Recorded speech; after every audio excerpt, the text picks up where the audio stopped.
October 3rd, 2025, is a day I'll never forget. The podcaster inside me died that day, and that night, Red Panda City was overrun with bots, thanks to the bot weapons created by the Brolly Corporation. Somehow, I made it out, but too many others weren't so lucky. I was asked later to join a top-secret podcast programme. Not that I had a choice. I needed the lessons, the recordings, the punishing sessions. They nearly killed me, but at least they kept my mind off everything. If I could just forget what happened that night, the pain, even for a second. This time, it can be different. It has to. Satsu, are you going to monologue for this whole road trip? It's called brooding, and it's an art. By the way, where the heck are we? Oh, I just thought it'd be best for us to get off the grid for a while. After that whole Red Panda City incident, Tim and Alex have been trying to find ways to help as well. And by help, do you mean playing copious amounts of Balatro on Twitch? Look, the point is, they're getting the word out that there are still podcasters out there that are not under the thumb of the Brolly Corporation. And in the meantime, Satsu, I've hired us a very quaint Airbnb in a rural Spanish village. No signals, no problem. Okay, to be fair, it does look pretty snazzy up here. Sorry, Joey. I guess I've just been on edge since the Red Panda City incident. Hey look, there's even a friendly local to say hello to us. Un forastero! Do you think that's Spanish for Welcome to Resident Evil Month? Absolutely not. Go, go, go, go, go, go, go, go, go, go, go!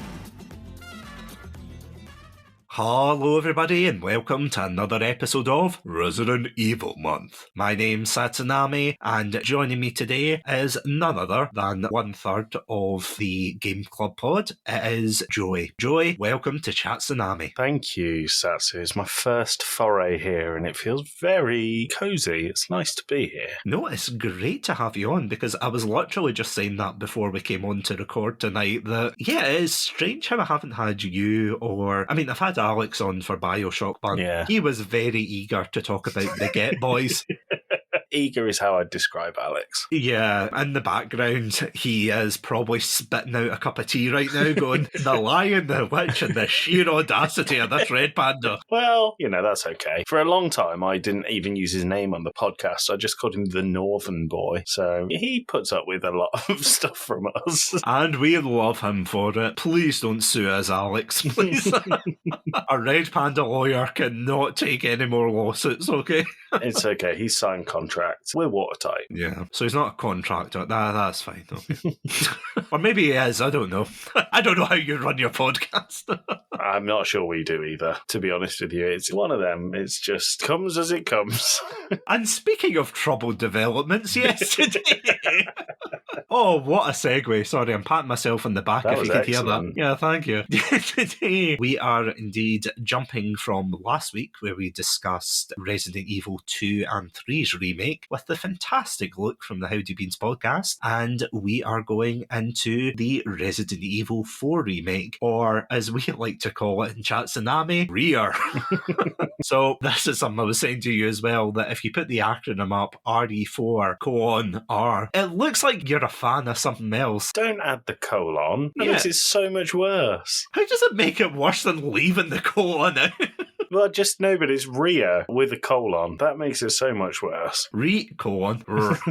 Yeah, it was a very unfortunate acronym. You can say RE2R, you can say RE3R, but RE4R, yeah, you're liking REAR, apparently. RE4 make. Yes, RE4 make, that is the... Yeah, okay. No, sorry, the Red Panda lawyer was just telling me that is the appropriate term, so we're going to go with RE4 make. I'm going to be honest, I am super excited to talk about this game because would you believe this is a game that actually inspired me to do Resident Evil Month? Do you know, I would believe that because the original Resident Evil was the first Resident Evil I ever played, and it inspired me to play a lot of the other games in the series. So you've got that in the back pocket. Because that's the thing, I mentioned this in the very first episode as well, that my brother had a copy of the original one for the PlayStation, and I've still got the disc, I've still got the cover and everything. It's a fantastic memento for that time, but I never got to play it because I don't know if you're the same, but my parents were genuinely really strict about what I could and couldn't play when I was growing up. So I wasn't allowed to play anything like that. I walked in and my brother playing Duke Nukem 64, I think, and my mum said, "How could you let your brother watch such a violent game?" And it's like nowadays you look at it and you go, yeah, it's not the same. Come on. But back then, obviously, it was cutting edge technology. And you think, oh dear, this isn't great. I was the same. I used to borrow Grand Theft Auto games and things like True Crime from my friend. And we had the TV and the PlayStation was in the back room of the house where my parents very rarely went. But if ever they were going in, I had to dive and hide the discs and the boxes from them so that they didn't know we were playing Grand Theft Auto when we shouldn't have been. So feel the pain. Yeah, Grand Theft Auto was the infamous one. All of my friends had very irresponsible parents, right enough. But at the time, you thought, no, I want to play Grand Theft Auto. And, you couldn't at your own home, so you had to go to other kids' homes and be like, oh, let's play Grand Theft Auto. But yeah, it wasn't a game I really played growing up, but it was one that I knew about because it was just one of those games that is so iconic that even if you hadn't played any of the games, you knew what a Resident Evil game looked like, if that made sense. It wasn't just like, oh, it's a zombie shooter game. It was its own thing. You had the zombie dogs, you had the Spencer Mansion, you had, I was going to say Chris Redfield, but you had his twisted face. He didn't look like Chris Redfield on the cover. It's really weird. Yeah. And then they overcompensated. Again, I mentioned this in the first episode. They overcompensated because they said, all right, this cover doesn't look as if it shows it's a zombie game. Let's have the remake cover show Jill getting grappled by a zombie. It's like, yeah, that'll show him. So like you're overcompensating on the other side of the spectrum here. If there's one thing Resident Evil as a series has never done well, it's subtlety, which we love it for. 110%. There is no subtlety in it. It's either 0 or 100. It's like there's no in between. There's no nuances. There's some, but you have to look for them. Otherwise, you get lines like "You're pitiful, Whisker." Which, to this day, absolutely love that line from the original. I would argue that, and I'm sure we'll come on to it, the best, worst line out of any Resident Evil game is in Resident Evil 4. I would say it's more cheesy and poor than the Jill sandwich line from the original Resident Evil 1. Right, I'm going to assume it's not the sexist line. Nope, it's not. I'll tell you what it is later. Oh, okay. Because it was cut from the remake, which I was very sad about. Oh, is that when they do the jump down? Nope, don't you worry, Yeah, Satsu. okay. I'm teasing you now. Yeah, I think I might know what it is now, but I'll hold my tongue now for that. I have to say, I personally, and I'm curious to hear what your experience is, because I remember saying to the PodPack that I was planning this month after playing the remake. I absolutely fell in love with this. It was actually one of my friends who bought it for me, because I had it on my, I think, Steam wish list. It was Christmas time, and my friend was like, oh, here's a Steam game. Oh, great, thanks. And I looked at it and thought, Resident Evil, I was grateful for it, but I thought, am I going to play this, or am I just going to be terrified the whole time? And I thought, you know what, suck it up, Satsu, you're a big boy now. So I played it, loved it. I thought, this is incredible. Honestly, I couldn't believe how perfect it was. Yeah. And, there's going to be a lot of gushing in this episode, but I thought, this is amazing. This is one of the best games I've ever played. I would go that far to say. Just everything fell into place. But in terms of the original one, the only memory I have of playing the original one was when I used to do Twitch streaming more prominently than podcasting. And I remember for Halloween, I said to my friend, oh, let's stream Resident Evil 4, because it was the only one I had on the computer at the time, and it was well before the remake came out in 2023. So I said, right, okay, I'm going to load it. Streamlabs would not pick it up on the feed, so it was just a nightmare. And even when I got it to work, the audio wouldn't sync up. It was just a nightmare. So I had a really poor first impression, let's just say. I don't know if it was better or worse than the time I played Dead Space 2, but my friend couldn't hear my audio. Shout out to Andrew, you know who you are. I was sitting there absolutely, whatting myself, being like, it's so terrifying. But he couldn't hear the audio, so he's just kind of kicking his feet in the background, being like, I saw a nice thing going to work today. It was a good time. Satsu, why are you screaming? And I'm like, oh, that's terrifying. Makes you think of that Ralph Wiggum meme where he sat there and he's, I'm in danger. Exactly. That's what it was like. Oh, it was absolutely terrible. I shelved the original for a while, and I have to say, while I haven't completed it, I did play through a little bit before we started. And by before we started, I mean a couple of weeks ago. I don't mean the night before or 5 minutes before I came on, being like, hold on, I'm going to get to Salazar. So I played it, and it still holds up in some ways. Other ways, obviously not, but that's what the remake's for. But what was your experience, though? Because as I was saying, when I brought this up to the PodPack, you absolutely jumped on this. There was just a dust cloud where you were, and you were like, yes, RE4, get me in. Mine. If anyone else tries to take it, I will fight you. I love Resident Evil 4, the original. Like I said, the first Resident Evil game I ever played. It's the reason that I like horror games, which is funny because I don't think Resident Evil 4 is scary in the slightest. I think the remake ups the horror quite a lot, but the original is like watching, you know, those B movies that are so bad they're good? Yes. I feel like the campness, the cheesiness, how over the top the action sequences are in Resident Evil 4 eliminated any fear from it whatsoever. So I played Resident Evil 4 for the first time on the Wii, and you used the nunchucks to point and aim the guns. It made the tank controls slightly bearable, because I think otherwise I wouldn't have had as good a time of it. I understand why people really hate the tank controls, and for those of you who are listening who don't know what that means, it means when you're aiming your gun, you can't move. Your controls are solely focused on the aiming of the gun, and then when you want to move again, you have to stop and you can't fire your weapon. And Resident Evil stepped away from those tank controls, which I think is a fantastic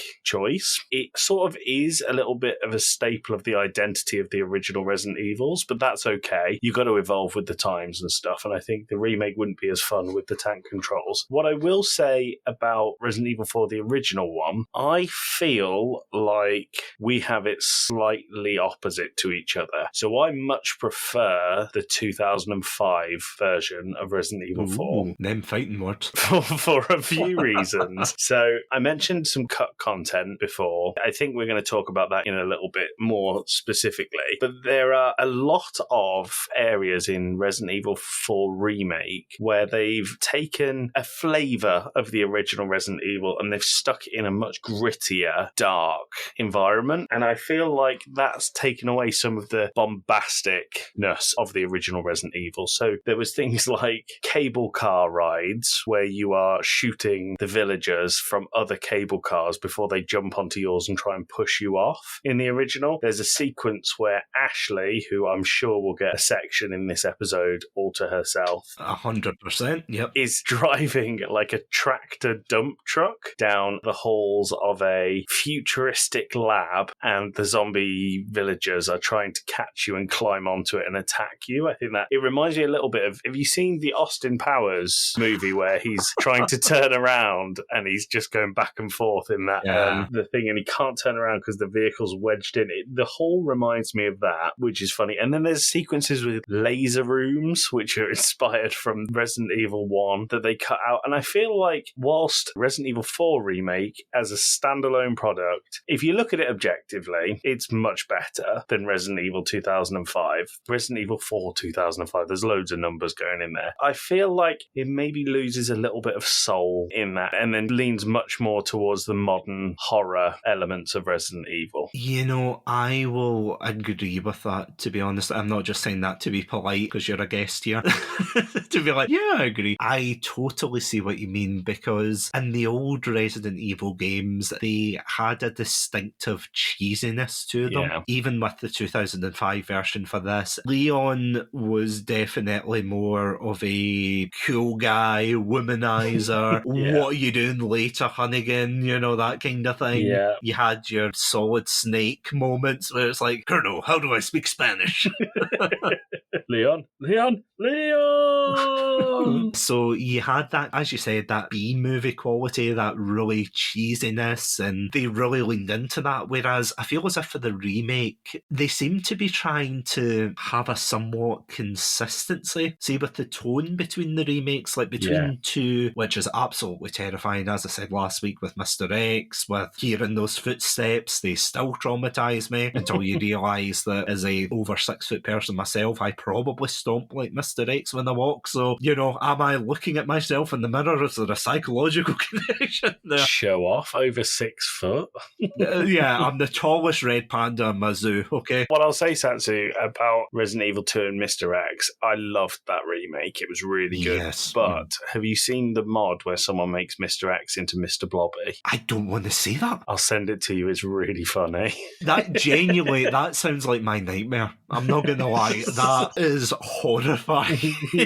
I mean, I've seen people mod Ghostface and things in, and they do that really horrible. I don't know if you've seen this, but it's like he peers round the door and everything before he comes at you. I've not seen that. That is terrifying. I would just surrender my trousers there and then, I know it's a horrible visual image, but you'll never come back. But trust me, I would be like, no, you know what? The Mr. Blobby one, he bursts through the door and he makes the blobby, blobby, blobby, blobby sound. It's fantastic. It's really good. It's terrifying.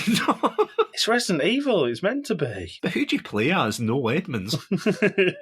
No Redfield. I like it. The hair gets bigger at every save. Oh no, it's like Attack on Titan all over again.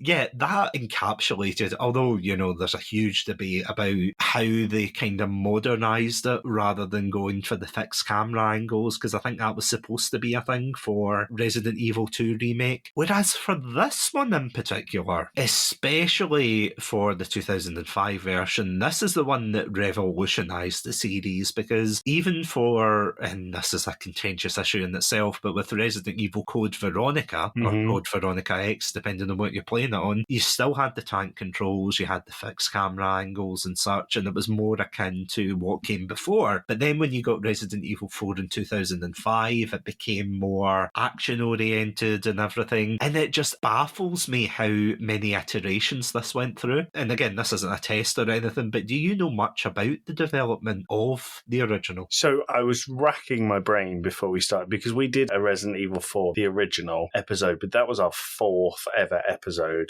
completely by accident. So it was about lots of 4s, about 4 years ago, 2021 we would have done that. And I did loads of research, and all I can remember was that it was originally planned to be a PlayStation exclusive, and then they scrapped that in favour of making it a GameCube exclusive. And then it went through, I think it was 6 years of development hell, and the game was meant to be another game that's quite a famous series, but I can't for the life of me remember which one it was. Oh, I've got it written down. Oh, he's going to show me up here. Yeah. I did my homework. Yeah, you're completely right. Development started in 1999 and it went through dramatic overhauls throughout the period. As you were saying, it was meant to be like a PlayStation 1 and then they moved to the GameCube, because I think the lead producer for it, Mikami, he wanted to put it onto GameCube because the PlayStation was starting to, especially the PlayStation 2, that was starting to move towards a more entertainment system, so you could play DVDs and things on it. I don't know how true that is, but there must be some degree of truth to it, that because the GameCube was more game oriented, he was a part of the, well, I don't know if he personally was a part, because Capcom is a huge company, but there was an exclusive deal, I think it was called the Capcom 5. Yeah, it was. Yeah, it was basically 5 games from Capcom would exclusively, at the time, because we know it's released for everything and everyone's toaster now, it's like a Black Mirror episode gone wrong, but Resident Evil 4 was developed for the GameCube at the time, and the first version of the game, and this is the one that always makes me laugh, it was directed by Hideki Kamiya, who apparently wanted to remove the fixed camera angles, first of all. So he wanted to, completely tear out what made it Resident Evil, make it a cool action game, dynamic camera angles, which I have to say, nothing really wrong with that until we started adding all the supernatural stuff. But the bit that gets me the most, and no offence to people called Tony, but he wanted the protagonist to be called called Tony. That's the bit that baffles me most. It's like, I'm having my Braveheart moment here. It's like, you may take our fixed camera angles, you may take our survival horror, but you'll never call him Tony. Anyway, the series you were thinking of was Devil May Cry, which came out in 2001. That baffled me. Yeah. Why Tony? No, sorry. I'll drop it. Before you move off of the Tony thing, Yeah. it reminds me of, there's a Final Fantasy that Dan from Gaming Views and Casting Views talks about, and the protagonist in it is called Clive. He just said he couldn't take it seriously for the whole thing, and I think it makes a big difference. Yes, 100%. Tony does not sound like a secret agent sent to Spain to save the president's daughter. I mean, you could have Leon Kennedy, but you couldn't have Tony Kennedy or Clive Kennedy. What if it was Leon Tony Kennedy?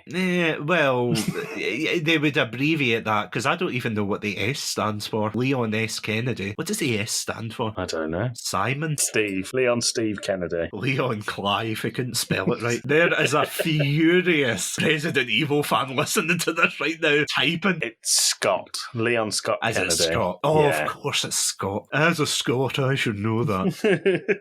Not as a name, as a national. You get the joke. You get the joke. I got the joke.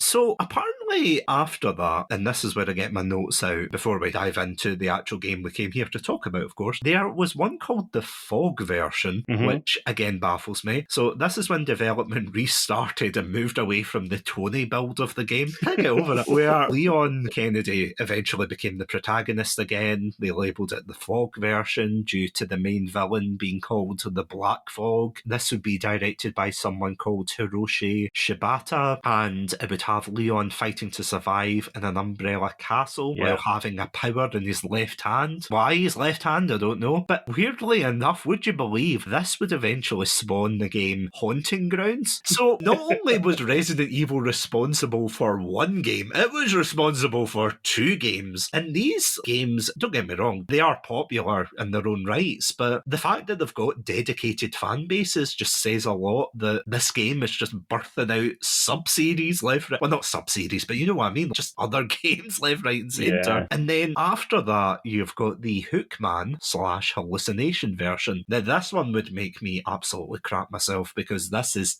terrible. I don't know if you've seen the video for this. I have. It looks really good, actually. I think it looks great. Doesn't it? So this was the one, for anyone who doesn't know, it was a more paranormal take that would have Leon exploring a haunted building where supernatural creatures such as haunted dolls, which would come back in Resident Evil Village, but that's Dan's purview in a couple of weeks. So it'd be haunted dolls and the Hookman, which would just jump out of a painting and try to kill you, rather than Super Mario 64 where you're the killer jumping into the paintings. You know what you did, Mario, but that's another story. Weirdly enough, the game would also implement fixed camera angles and an over-the-shoulder angle for some reason when you were actually shooting your gun, which was really weird. But apparently the game was too resource-intensive because they wanted a regular version of the castle or house you were in, and then they wanted a nightmare version which would just turn everything blue, and that took up most of the GameCube's RAM, so they said no. And apparently the hallucination version of this game was inspired by the year 2000 horror film Lost Souls for whatever reason. And again, this would also see Leon go through Castle Spencer. Why Spencer needs a castle, I don't know, but he has a castle and he meets a young girl, again not Ashley, but a young girl who could control a bio-weapon dog. The final version of the story would be written by Shinji Mikami, who did the first game as well, and I think he did Resident Evil 0, but I could be wrong on that. And he wrote it in 3 weeks due to time constraints, and then he apparently moved away from the zombie angle, which is something I'm really interested to hear what you think about this, but he moved away because it was too formulaic after Resident Evil 0 came out. He wanted to try something different, so he decided to throw in the parasites, the Las Plagas, and then apparently as well, and again this is something we'll touch on later, it wouldn't be until the game was ported over to the PS2 that apparently they would include bonus modes like the Mercenaries mode and also the Ada Wong-centric Separate Ways missions, which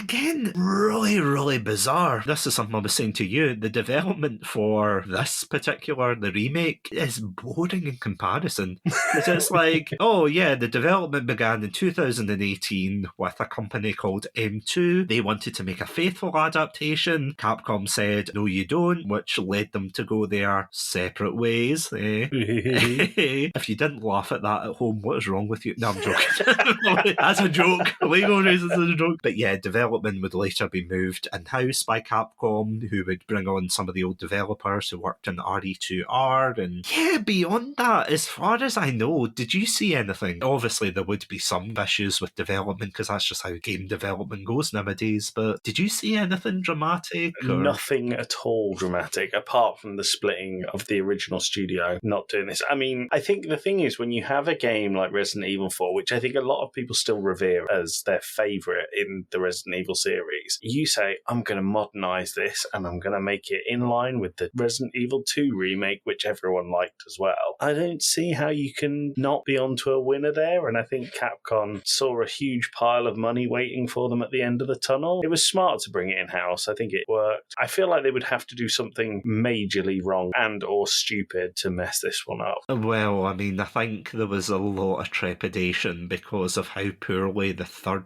remake was received. And after playing it, as someone who never played the original, I thought for what it was serviceable. It was a fun enough experience, but it felt very much like a massive expansion pack to the second game. You know, It felt more like additional content for that. I didn't hate the Resident Evil 3 remake. Yeah. It was fine. I think Resident Evil 2 was excellent, and that overshadowed Resident Evil 3. I feel like the hype was really built for Resi 3, but then I feel like Resi 1, 2, and 3 are their own thing. When you come to 4, it's so standalone anyway that I don't really feel you can draw a comparison to the original 2 besides the new over-the-shoulder system and the targeting system. Apart from basic stuff like that and the UI, it doesn't have a lot in common with the original 2, so this is so standalone that I feel like I said, it would be really hard to mess it up. I actually feel, and I know you're going to talk about it in a few weeks, I feel like this game is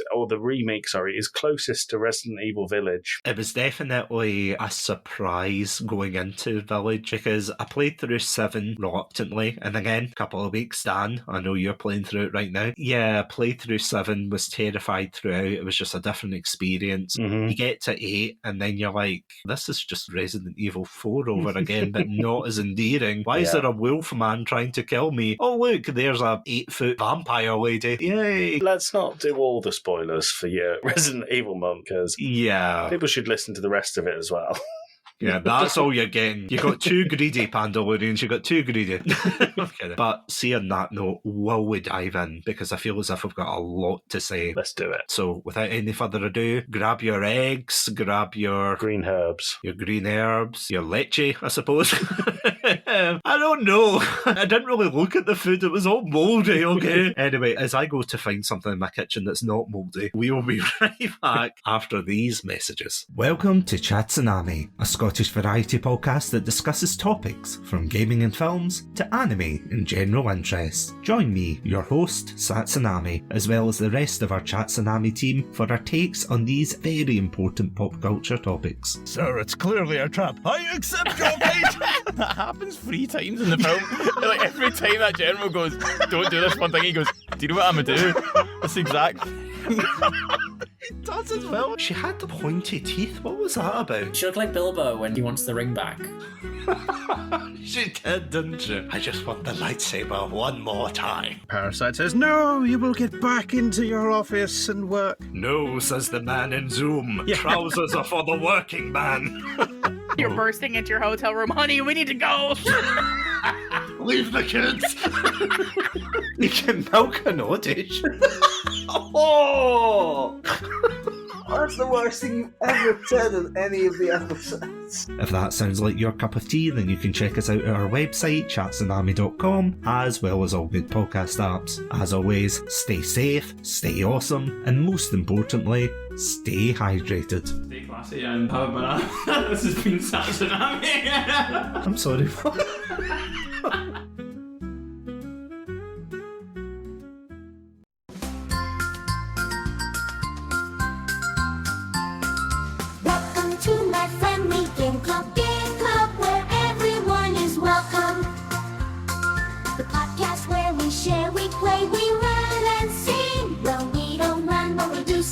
Hey kids, are you looking for a new favourite fortnightly video game review podcast? Then boy howdy have we got the show for you. We take a different game every 2 weeks and we review them just like a book club. You can find us on all good podcasting platforms. And some of the sketchy ones too. Simply search for the Game Club podcast and join the club today. And we are back. Let's start off with probably the best place to start, and that, of course, is the story. And this is something that you brought up earlier, that, of course, you play as Leon Scott Kennedy. Nice. See, I do listen.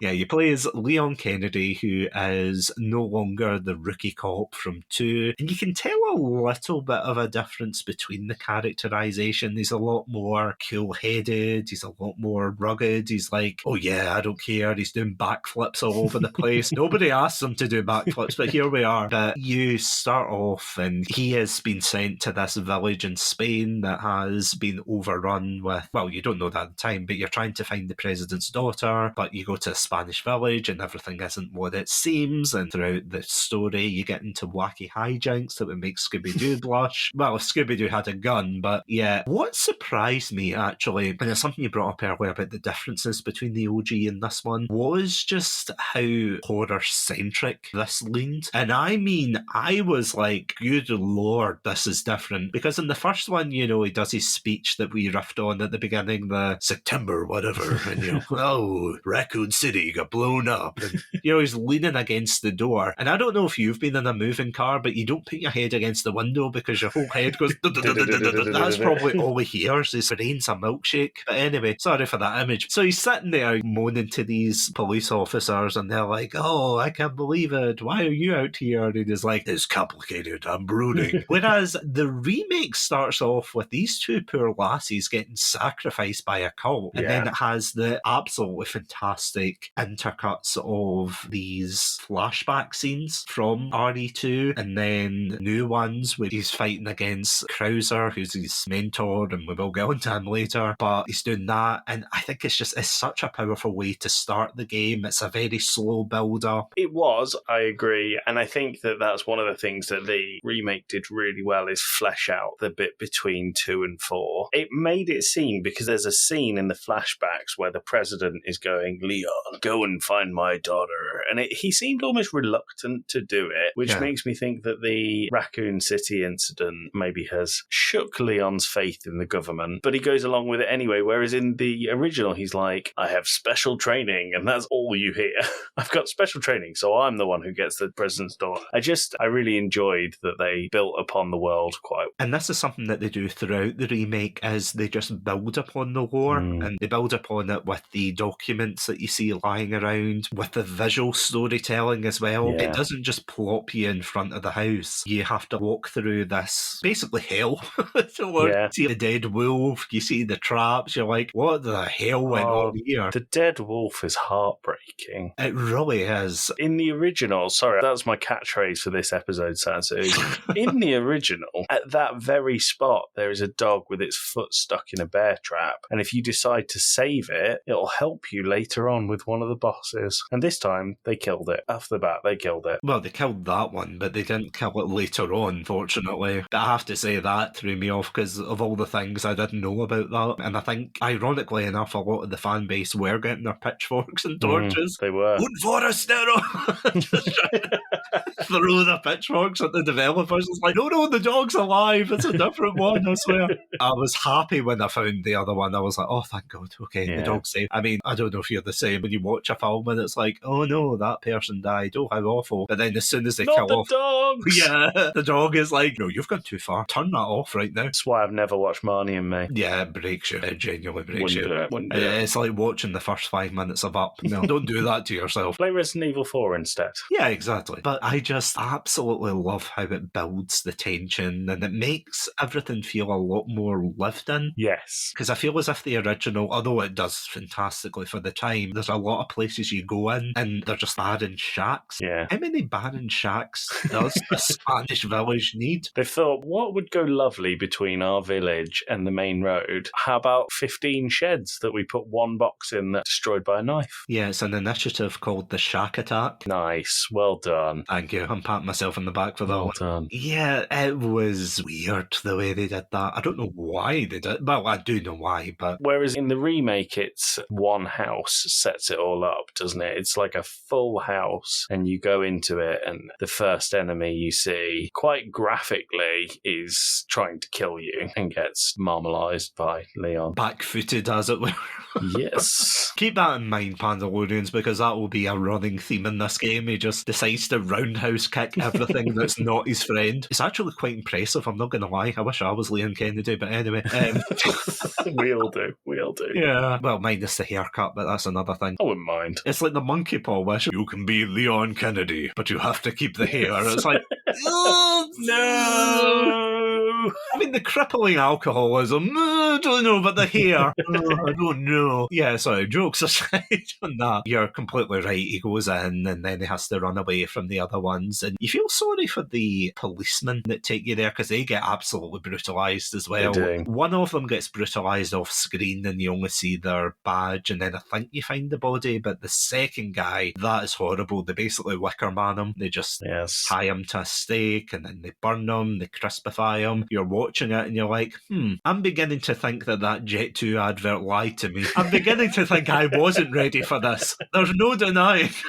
I think this is my point about the remake. It really focuses on the horror elements much more than the original, because although you see, I think it's basically the same deaths of the police officers in the original, but it's like GameCube, PlayStation 2 graphics. It's not burnt alive. I think he's already dead on a stake when you find him. The graphical upgrade is shown very much in the brutality of that poor man's death. Oh yeah, and they zoom in, they don't shy away from it. Because as I kind of joked about earlier, in the original one, they have these codex entries, you know, from Metal Gear Solid, where it's like Leon will pop up on one side and then it'll either be Hunnigan or whoever he's talking to, Salazar or Ashley, whatever. But in this, the way they do it is there's a screen at the bottom that pops up and it's a character talking, and even though they obviously can't see one another, it's still a really nice addition to it, because at least you're involving the player without completely halting the game and being like, all right, you have to sit through this, because you can still walk about and explore and whatnot, but compared to what it was before, where it's like, Colonel, where am I in Spain? Why are they speaking Latin American Spanish? Which actually, fun fact about that, at least for the original, I don't know if they fixed it for the remake, I'm not 100%, but any Spanish speakers out there, please feel free to reach out. But I shared this game with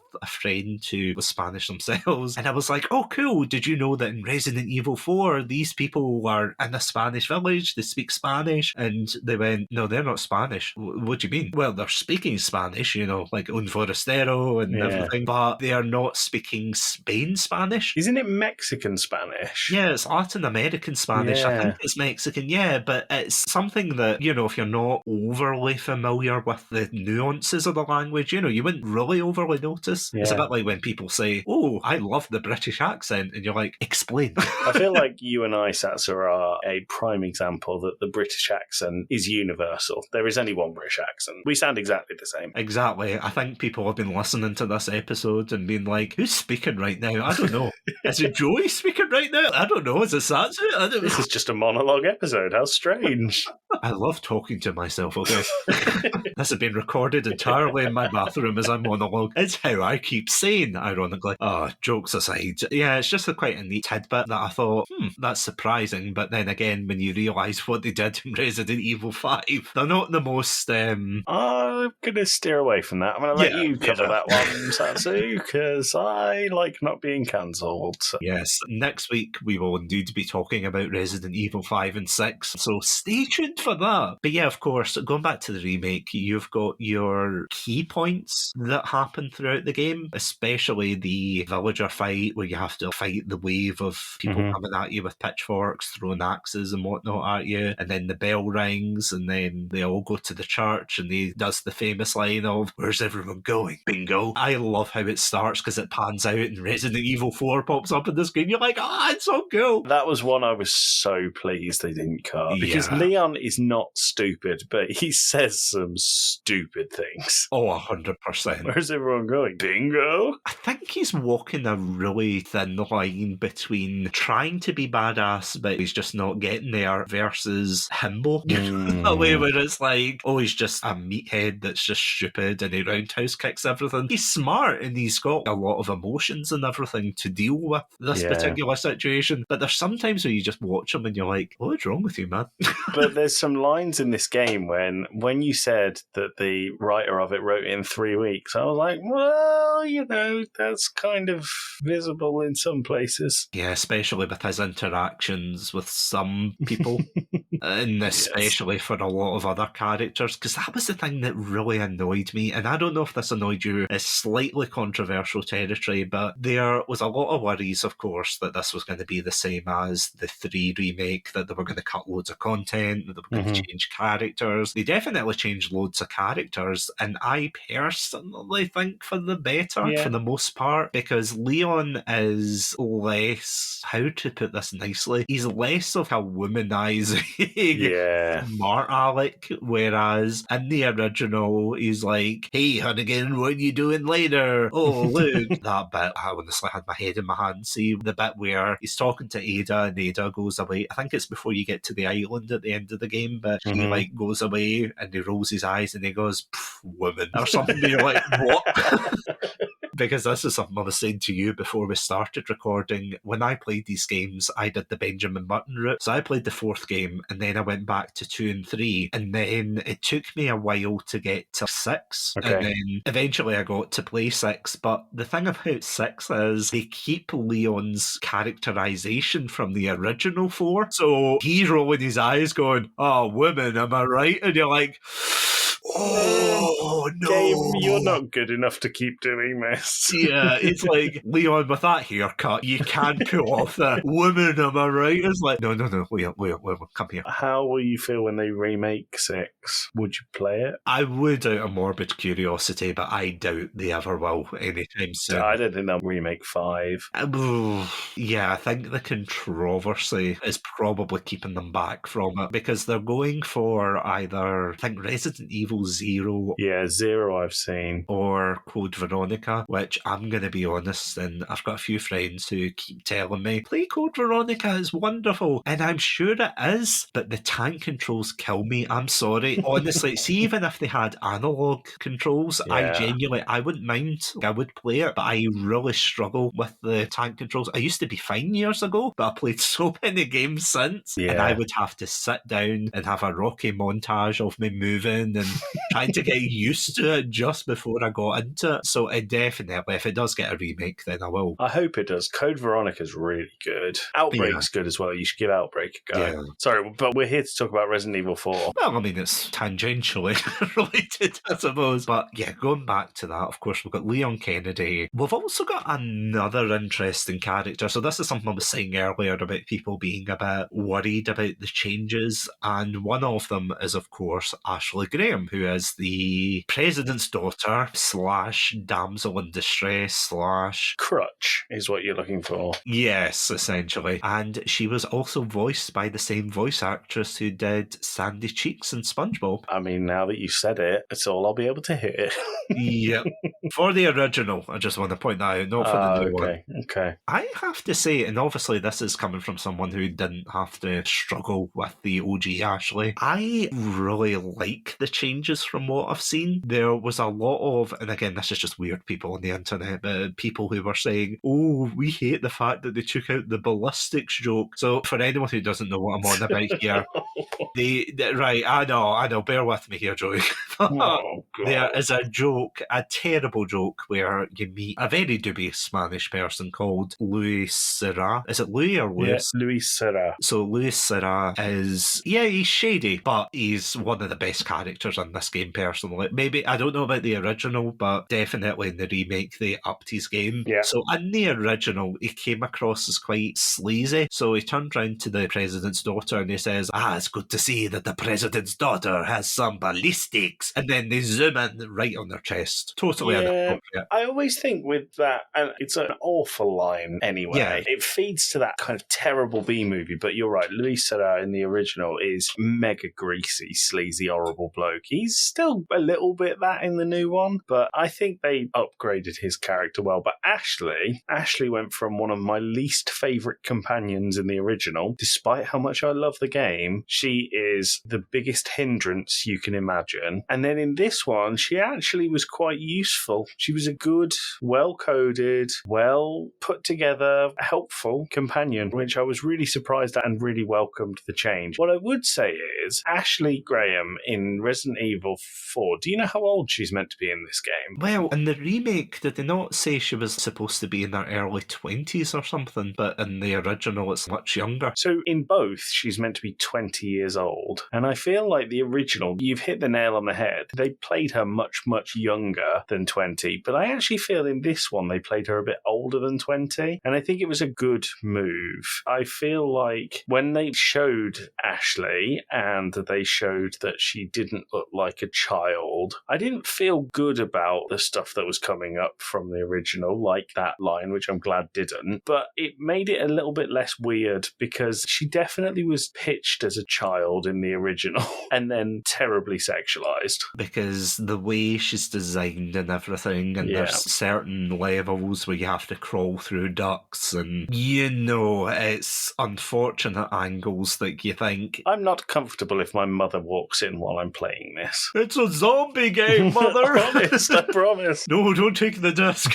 I'm sorry. Yeah, it is very inappropriate. You're right, because she's got the kind of baby face and the big ears and everything, and she looks quite cutesy, but cutesy in a very childish way, which again, it feels uncomfortable when they're saying, oh, look at this girl. You know, like that old terrible anime trope where it's like, it's okay because this character looks young, but they're 1,000 years old or something. I don't think it is okay. 100% no. But you know, that way it's like, why are you saying, oh, she's 20 years old, but she looks, and don't get me wrong, I know there's people out there who do look younger than their age and everything, but I mean, it's a game, you have the control over that. It's not like you put her into a genetic processor and that's what came out. I'm going to skip right to the end of the game. Let me just say a spoiler warning. Now, they make it, they live. But the game, sorry dude, the game ends with a jet ski sequence, which is bombastic and silly and stupid. Yeah. And in the end of the remake, they rework Ashley's lines to say, well, when we get back, maybe I'll put in a word in and I can have you on my private detail, which implies I want to spend more time with you, which is fine. Whereas the original, I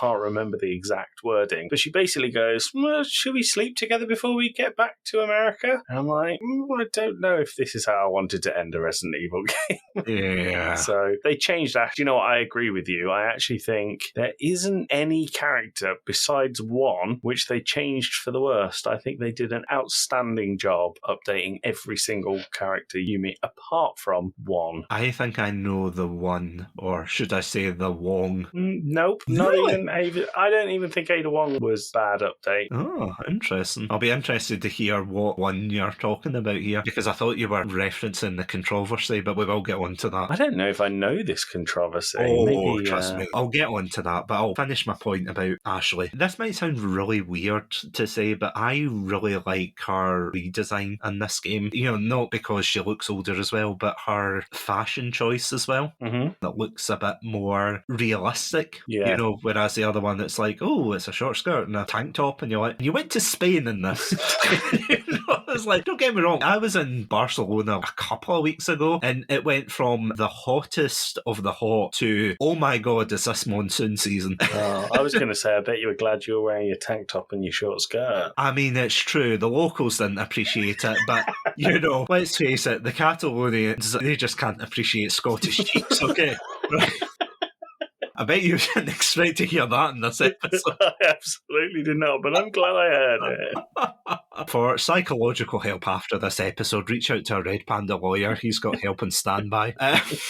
Yeah, don't think about Scottish cheeks. Anyway, aside, I thought her design was absolutely fantastic. And yeah, as I said, I thought her personality was great. Same with Luis. He had very, I can't believe I'm saying this, Don Quixote vibes, you know, especially at the end where he's like, we have to save the princess and everything. He's like, oh, let's go. And then unfortunately something happened. I was actually really sad about that. I'm not going to lie. Oh, really? You know that is something that they changed, don't you? Is it? Oh, yes. The person who kills him in a... Oh, sorry. I mean, maybe he gets killed by one person, but in the original, maybe he's killed by someone else entirely. So who was it? So in the remake, as you know, he was killed by Krauser, but in the original, he's killed by Lord Sadler. Really? Yep, he is. So I'm going to tell you now, the redesign of Salazar is the worst thing about this game. Really? So is this the character you were talking about? It is the character I was talking about. So in the remake, they make Salazar like a tiny little horrible man that looks... And I couldn't get it out of my head when I was playing it. Looks like Margaret Thatcher. Fair, but... Tell me I'm wrong, Satsu. I mean, you're not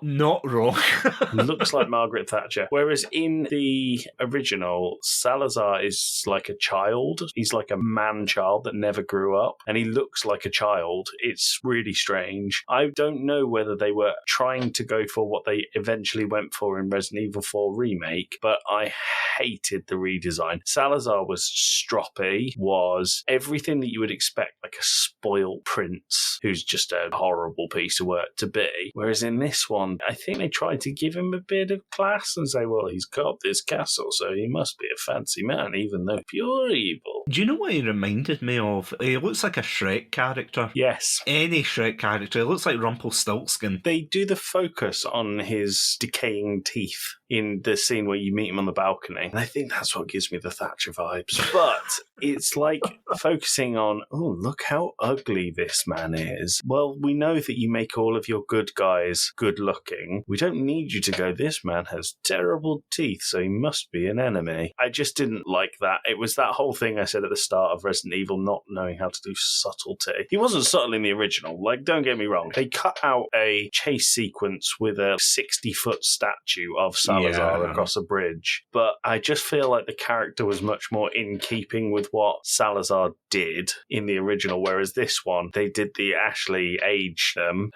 Salazar, but it didn't work like I really wanted it to. Yeah, I'll concede to that, because it definitely felt more, at least in the original, it felt more like it was Twin Peaks-esque. Yeah. Something that was very David Lynchian, that, oh, it's a child, but they're the seat of power in this total horrible empire, as it were. I know it's not an empire, it's a village. But yeah, closed off, and he's just surrounded by people who will say yes to him and so forth. It is quite interesting in that way, and I like in the remake how they develop his backstory, but in doing that, they have to make him a little bit more realistic. Yeah, definitely. And it's something that I have to say that they definitely went off the deep end when they got to Village, and as I said, they had werewolf people, and they're like, oh no, the bioweapons. It's like, come on, man. It's like, it's not. Whereas with this, you could kind of say, oh, it's because of Las Plagas, and he was infected by Sadler, who I keep getting them mixed up.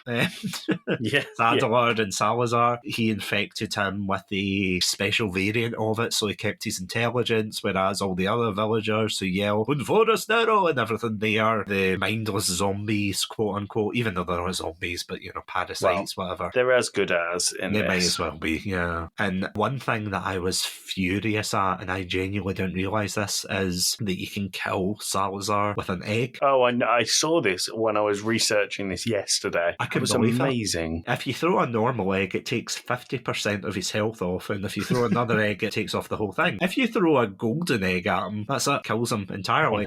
Now, the reason behind that is in the lore, I think it says he's allergic to eggs or something. And again, this is that corny Resident Evil that you're looking for. It is just fantastic. Love it. In the original fight for him, you don't have the opportunity to throw an egg at him because the merchant sells you a rocket launcher outside the boss room, and I think it takes 2 hits with the rocket launcher. It could be a really good fight, but they absolutely trivialise it by giving you a rocket launcher outside of the room. That's quite funny, actually.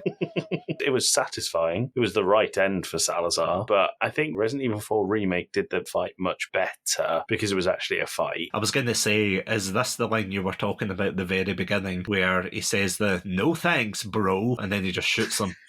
No, it's not, but that is a good one. So the line I was talking about at the beginning does relate to Salazar. He's on the codec with Salazar, and Salazar says, "I've sent my right hand to come and get you." And Leon goes, "You can remove your right hand?" It's so silly. It's so good. Yeah, so bad, but it is good. Can we talk about the merchant for a second? Of course, yeah. He is fantastic. I don't know why, but there's always that trope character of just wandering person in a game that shouldn't really be there, and it makes no sense why he's still alive, but he just appears, and you love him all the more for it. I love his voice. What are you selling? What are you buying? What are you buying? Oh, good. There's a big difference with the merchant here in the remake. Yeah, you can kill the merchant in the original. Why you'd want to, I'm not sure, but you can do it. You can throw eggs at this one, though. I mean, he gets angry, but you know that he's not Salazar because he's not dead, so... One thing I actually found interesting, and I was wondering this, I tend not to look too deep into these kind of things because, you know, it's like the Mario, why is there floating blocks everywhere? Sonic, why is there so many rings? There's a certain level of disbelief that you have to have, and the merchant in this game is one of them. But one of the things that I never realised until another reviewer brought it up was how apparently he has a blue light lantern, which initially I was like, oh, right, cool, he's got a blue light lantern, so what? But later on you have a section where you have to play as Ashley and you're separated from Leon. That terrified the hell out of me because I'm like, I love you, Ashley, but you're not a fighter. I'm sorry. You're a fighter, but not in that way. You don't have a gun. So you've got this lamp that can freeze the Las Plagas virus, which I thought was a great sequence where you just shine it on them and they freeze in the armour and everything. Oh, it's so good the way they did it. So tense, wasn't it? It was really was. That part of the game was difficult, which I didn't find with a lot of this game. I don't know how you found it,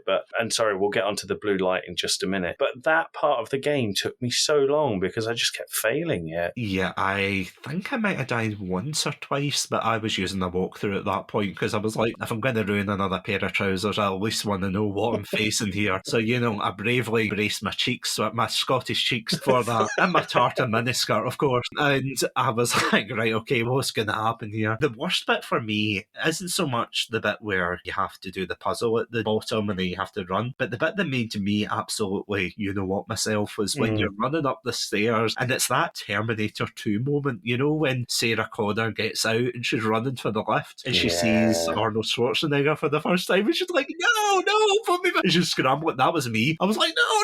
There's a night, and it's like, how the hell am I supposed to get by him? Because he's a beefy boy. But it's like, oh, great. So yeah, you have to go down the stairs, lure him down, or hit him with the light. But yeah, that's exactly why the merchants don't get hit, because the Las Plagas virus, parasite, whatever you want to call it, it doesn't work very well against this blue light, which I thought was very interesting. But again, you didn't need that explanation. I know it's probably not the canon one. Maybe it is, maybe it's not. But it's just a nice wee detail. Yeah, definitely. I had no idea that was even a theory. I like that a lot. And again, there's just so many small things that they didn't need to include, because you've got all the optional bonus missions, which I think you've got in the OG one as well. The one thing I hated in the OG, and maybe I'm going to catch the ire of the RE community, I am so glad they took out the quick time events in the remake. It's just, I absolutely got jump scared, see, when I was playing through the original, and they threw a boulder at me, and it's like, quick, press AB! And I'm like, what?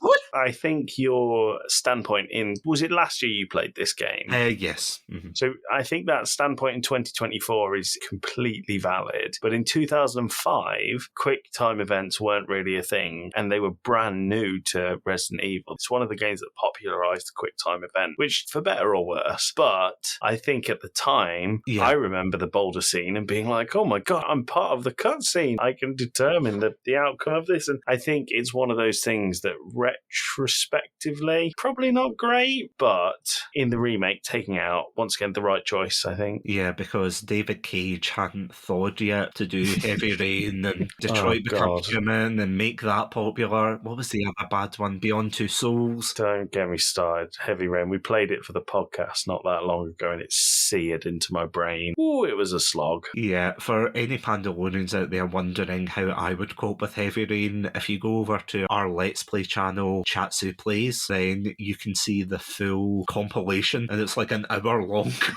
Jason.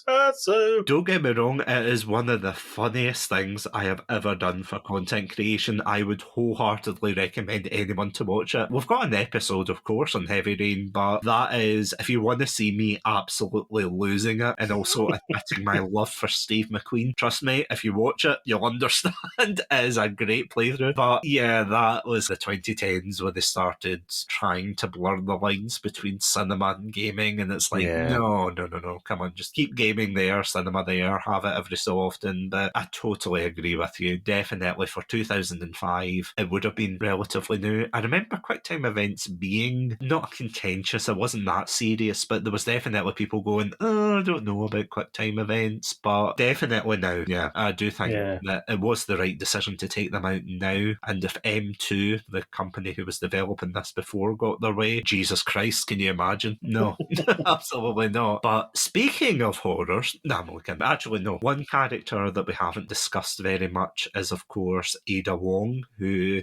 this is going to be the controversial topic of the episode. I'm going to let you do this bit, Sassy. Ada Wong is one of these characters that is a bit of a hot topic for Resident Evil, because on the one hand, she's portrayed as this femme fatale and, very cool, badass. She does all these cool flips and things. She's very capable. She's literally the opposite of Ashley in this game. They gave her a gun, they said go to town, she went to town. The only kind of minor downside for the original was the fact they put her in a cheongsam, the traditional dress, and it's like, oh look, she's doing flips and heels and things, and you're like, okay, there's a bit of stench there of a kind of certain viewpoint for this particular character. You mean it's giving off a Resident Evil 5 vibes? Yeah, just a tad, yeah. Maybe not as extreme, but... Yeah, I didn't pick that up when I played it. See, to be fair, I don't think when you're playing it as kids you would... Again, it's a retrospective thing that you look back on it and you go, oh, that's at best, it's a stereotype, and at worst, it's almost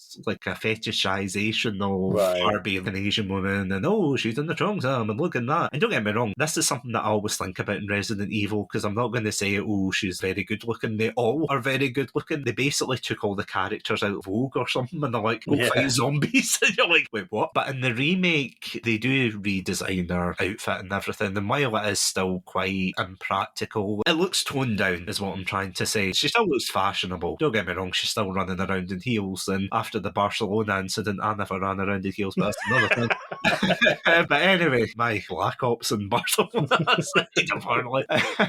For legal reasons, this is all a joke, I swear. But the main controversy wasn't anything to do with that in this game. It wasn't to do with the cheongsam being missing, because you can still get it as an unlockable outfit, although granted they cover up her legs with tights and things. But it's more to do with the voice actress. Have you heard about this? No. I'm actually really surprised at this. It was all over the internet in terminally online here. She was voiced by someone called Lily Gao, who is quite a good actress, and I think it was 2021 she was in the Welcome to Raccoon City film. Okay. But she was at the very end, post-credit scene, welcome to the Avengers, Wesker, etc. She came out the shadows, she was Ada Wong, she looked fantastic in the part and everything for the brief time she was there. So they decided to, instead of, and again, I don't know why, but they didn't carry over the voice actress from the Resident Evil 2 remake. Right. They decided to make it Lily Gao, which is absolutely fair and valid. But the issue people had with her was, and I don't know how you feel about her voice, but people thought that she was quite monotone in her delivery. She wasn't as was femme fatale-esque. If you look at the 2005 version, I'm curious to hear because you'll know about this more than me, but in the 2005 version, she was voiced by Sally Cahill, I think her name is, and she definitely gives off a more femme fatale, oh, don't think too hard, stranger. That's not how she sounds, by the way. I'm a Scottish guy. Come on. I thought that was a soundbite from the game. Exactly, I know. Voice of a chameleon. But that's why my voice acting career never took off. But anyway. I understand what you mean. I don't think I consciously noticed anything about Ada Wong's performance, but what I would say is I remember Ada in Resident Evil 2 really well. I remember her being a highlight in the game. I remember her in the original 2005 version. I don't really remember that much about the character in this game. I feel like she really took a bit of a bit part, and that may well be because of the performance. I'm not sure. I can see where people were coming from, because I wouldn't say it's monotone, because I've heard her act in other things and she doesn't sound that bad. Mm-hmm. But for this, compared to the other ones, because the other ones are very over the top, like, oh my God, Leon. Whereas in this, it's like, don't think too hard, handsome. Flip away like Spider-Man or Spider-Wong. Away up. That's a crossover I don't want. Don't draw that, anyone. Don't draw that. Please do. Send it to @Chatsunami on Twitter. X. Sorry, Chatsunami pod, please. Sorry,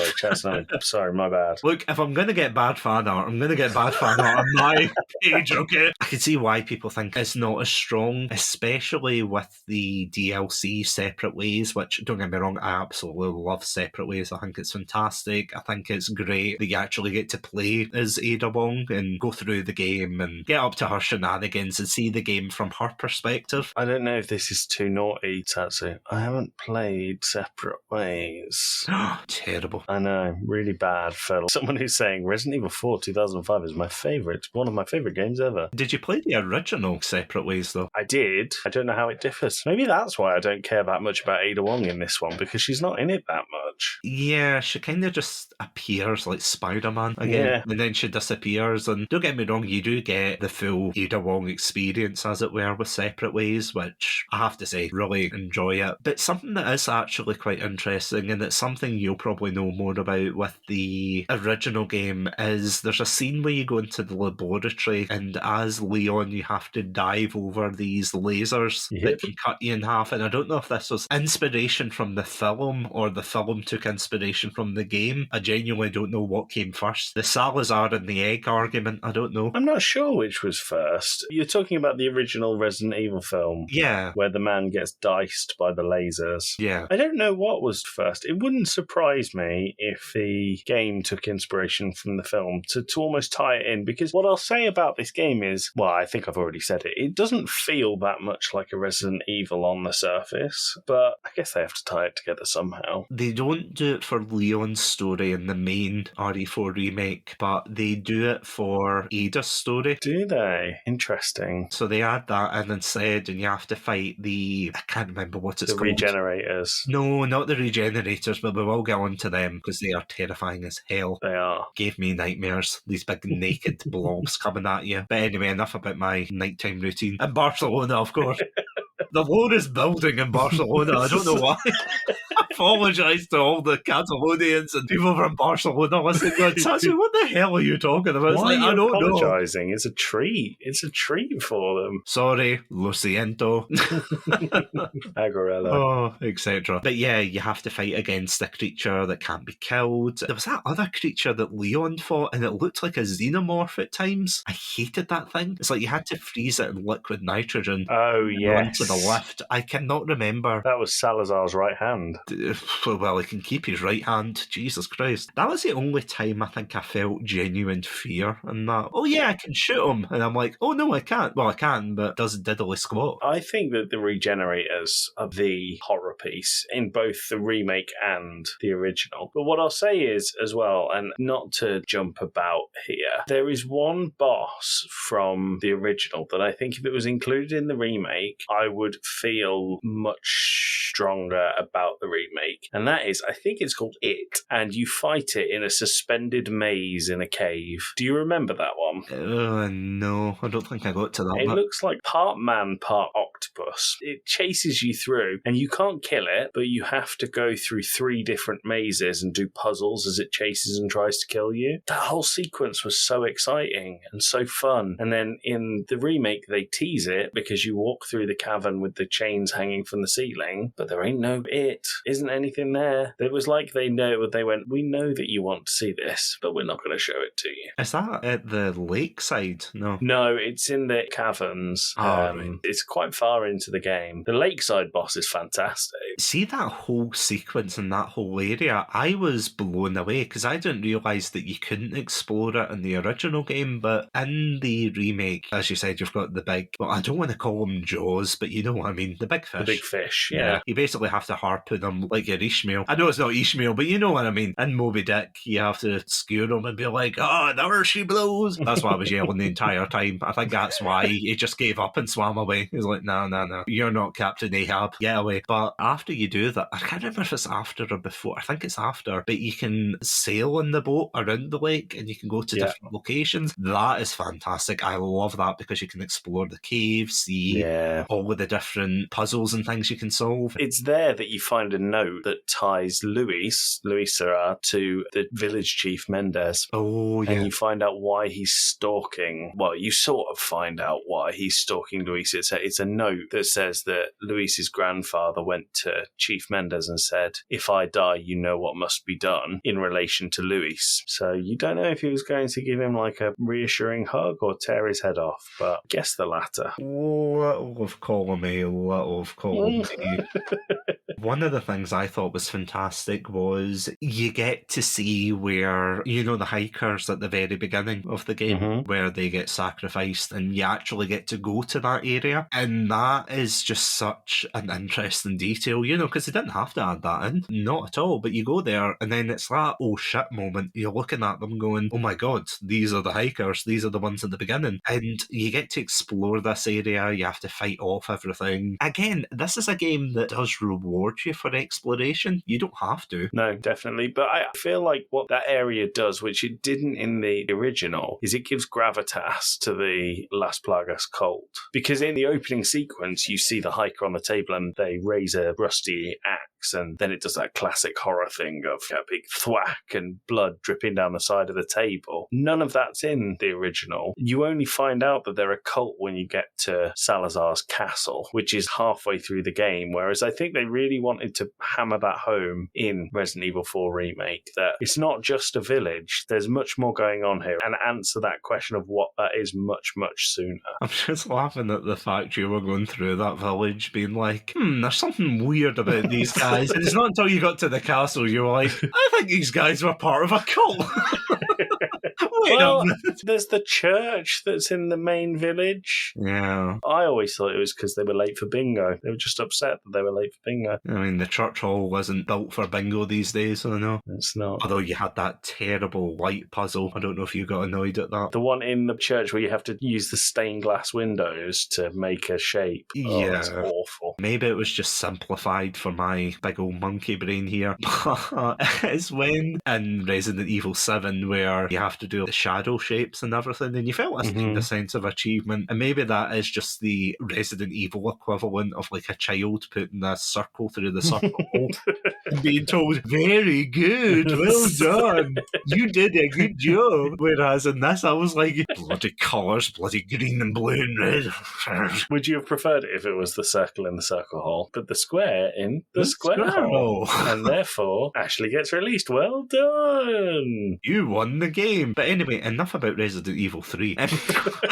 Oof, yeah. For legal reasons, A, I mean the remake, and B, it's a joke. I'm sorry. Yeah, that was the only one I was kind of like, okay, this is very, very annoying. But there is honestly just such a wealth of content in this game. You could honestly explore it for hours and still not scratch the surface. I feel like we've missed a few things that I don't think we need to talk about. There is 2 things probably that I feel we do need to talk about, but we haven't yet, in terms of in Resident Evil 4 Remake. And one is the chainsaw enemy. Oh, God, yeah. The famous Just a Villager with a big chainsaw. You referenced them in the skit at the start, but there's something about the update to this game. In Resident Evil 4, 2005, those chainsaw enemies were completely unblockable. You could kill them, but you had to empty like an army's worth of bullets into them. Whereas in the remake, you have a system where you can pull your knife out and block the chainsaw. How did you feel about that? As the person on the receiving end of the chainsaw, I'm going to be honest, I was quite grateful.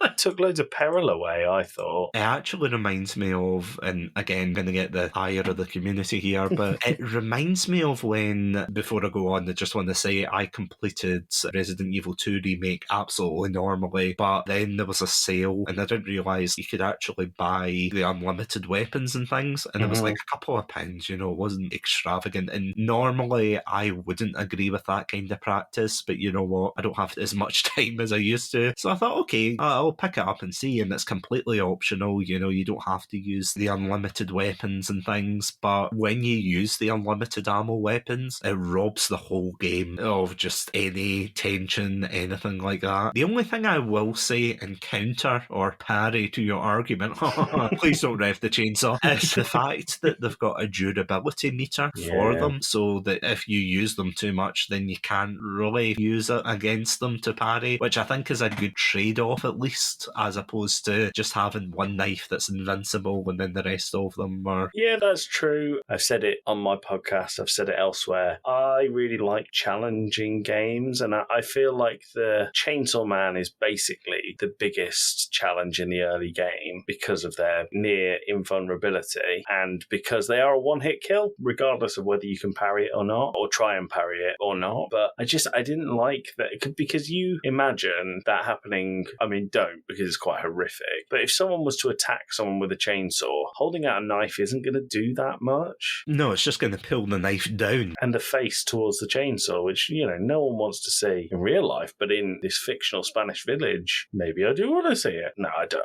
you know what I mean? But I just thought that was a strange choice that no one was really asking for. But the best thing about the chainsaw person is the chainsaw character in Resident Evil 4 gave birth to the most wonderfully awful controller you've ever seen for a video game. I was wondering how long it would take before we brought this up. I love that. You can buy that out of CEX, did you know? It doesn't surprise me. No one's using it to play games, let's just say that now. But my God, why would anyone think that that was a good idea? Yeah, so for anyone who doesn't know what we're talking about here, there is a controller for, I think it is the GameCube, isn't it? It is, yeah. Yeah, and it is in the shape of essentially a mini chainsaw. But how you would control it is just really awkward. Go Google it just now as you're listening to this episode. Go Google it, because it is bizarre. It's surreal. It's weird. Why would you have this? I would put it up there, probably in the top one of worst controllers of all time. Looks quite cool, but practically would be absolutely useless. Here's a question for you. Would you rather play Resident Evil 4 with that controller or a Mad Catz controller? The Mad Catz. When we were little, we used to go to our cousin's house, and as the cousin, you never had the licensed controller. I mean, if you talk to Tim, my younger brother and co-host of podcast, Tim lived on Mad Catz controllers. If he could play with one of these things, I'd be amazed. At least the Mad Catz is serviceable. I'm just thinking of that scene from Dark Knight Rises. You thought the chainsaw was your ally. I was molded in Mad Catz, born in it. I didn't see an official controller until I was an adult. Oh, God. That's good. Tim is the Mad Catz Bane. He'll enjoy it when I explain that to him later. I mean, don't explain, just text them and say, you are the Mad Catz Bane. Do you know what, Satsu? I'm going to do that right now. I mean, please let's not wait for Tim to reply. Oh, no, of course not. Go ahead. Yeah, we'll get a live reaction later on, or just screaming in the background. Today's his birthday, so he might find it like an insult, but... It's like the glove slap. How dare you? How very dare you? Speaking of enemies against the player, can we talk about some of the enemies that, of course, pop up here? Because you've got your standard Las Plagas creatures, as it were. You've got the ones that pop out of the skull if you don't kill them fast enough. And, you know, it's like the kind of worm thing that insta-kills you. I learned that the hard way when I was playing the Mercenaries mode. Although what I will say is, see if you want a really easy time, play as Wesker. Once you unlock Wesker, he has got got this parry that he just uses his hands, and it is so hard to describe how bloody OP this is, but he just runs up, slaps them, and then it's like you can use a fury mode or something like that where you get a special ability, so it depends on each character. For Wesker, it's just teleport and beat the ever-loving you-know-what out of each person in reach. It is amazing, but it's horrifying. You're like, oh my god, no wonder you survived till 5. This is ridiculous. The second you throw Wesker into anything Resident Evil, he's going to be OP, isn't he? So oh yeah, well, I mean, his fan base is OP. They are very thirsty. they certainly are. They worked up a thirst that not even Wesker can quench. That's how unreachable he is. But anyway, all those horrible fanfics I read for this aside, that's next week's episode. Haha. No, I'm not joking. For the other ones, you've got such a variety of creatures, which I absolutely love. You've got the Garradors, who are, oh my god, I hated them. You know, the ones who have the big hedge cutting equipment, essentially, and they're blind, Yes. and they remind me a lot of, you know, the Berserkers in Gears of War. Yes, I know what you mean. Because they're blind and they won't attack you unless they hear noise. They gave me my only jump scare in the original playthrough, because when you first find them, he's strapped to the wall like he's dead. Yeah. And then he just jumps out, and oh my god, to borrow a phrase, Satsu, I definitely needed new trousers after that one. I mean, no wonder. The design is terrifying. They are absolutely just nightmare bait. I mean, don't get me wrong, the regenerators are definitely the kings of it, because the thing with the regenerators, as the name suggests, is you can shoot them a million times, they won't really die, you just have to keep shooting them. But it's later on you get the infrared scope that you can see where the parasite is located in their body, and that's the areas you have to target. Whereas the Garradors, they're less cunning, I suppose, or less threatening, because you've got the Iron Maiden, which comes later on, which is just a regenerator, but is a spiky boy that loves Sonic the Hedgehog. Horrible. They are vile, yeah. Don't get me wrong, the name is so damn cool, but at the same time, it's like, it's so damn cool, but I don't want to be in the room with you. Go away. At the same time, for the Garradors, they are just terrifying, but I made a bit of an oopsie daisy. So there's a scene where you fall through the floor and everything, and you have to make your way through the dungeon area, and you have to open a door, but there are chains that are lingering in front of the wheel. So what I was trying to do was I was trying to lure them one side, open the door without killing them, but I kept alerting them and I kept dying. So I was like, how is everybody else doing that? So I'm like, how do you do this? Everyone was killing them.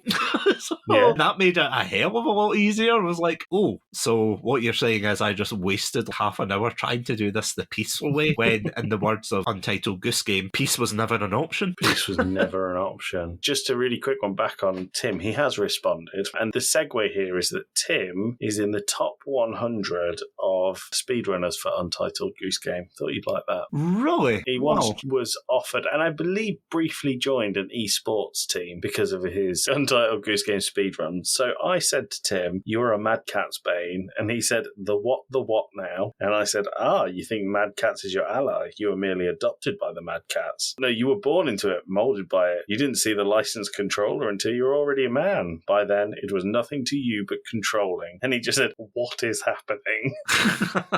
Yeah, I'll let you explain after this episode. I think that's fair. But yeah, I mean, I don't think it's a surprise that an enemy is easier to deal with when they're dead. Yeah.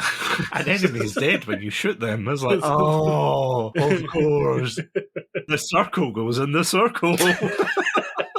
Just going back to the regenerators, it's their creepy face. It's like the Resident Evil 1 cover, isn't it? Yeah, it is. I mean, it looks like someone closed their eyes and then tried to draw a zombie. It's so dead behind the eyes and just squishy and following you. I think it's really, is it the uncanny valley? Yes. Where your brain says this is meant to look like a person but isn't. Yeah. I think it's that really creeps me out about. But they do become quite trivial once you get that infrared scope. Yeah, once you do that, it's nothing. One of the enemy types that I hate with a passion, and I don't know, maybe this is just me getting bad flashbacks to Age of Empires, but see those red priests that give you migraines and they shake the screen and everything, and they tick me off something awful. Because I was genuinely like, where are you? I swear to, and again, I didn't say it like, where are you? Oh, I was going to make that joke. You got it right before. Well done. Well done. I'm glad we're on the same wavelength. Where are you?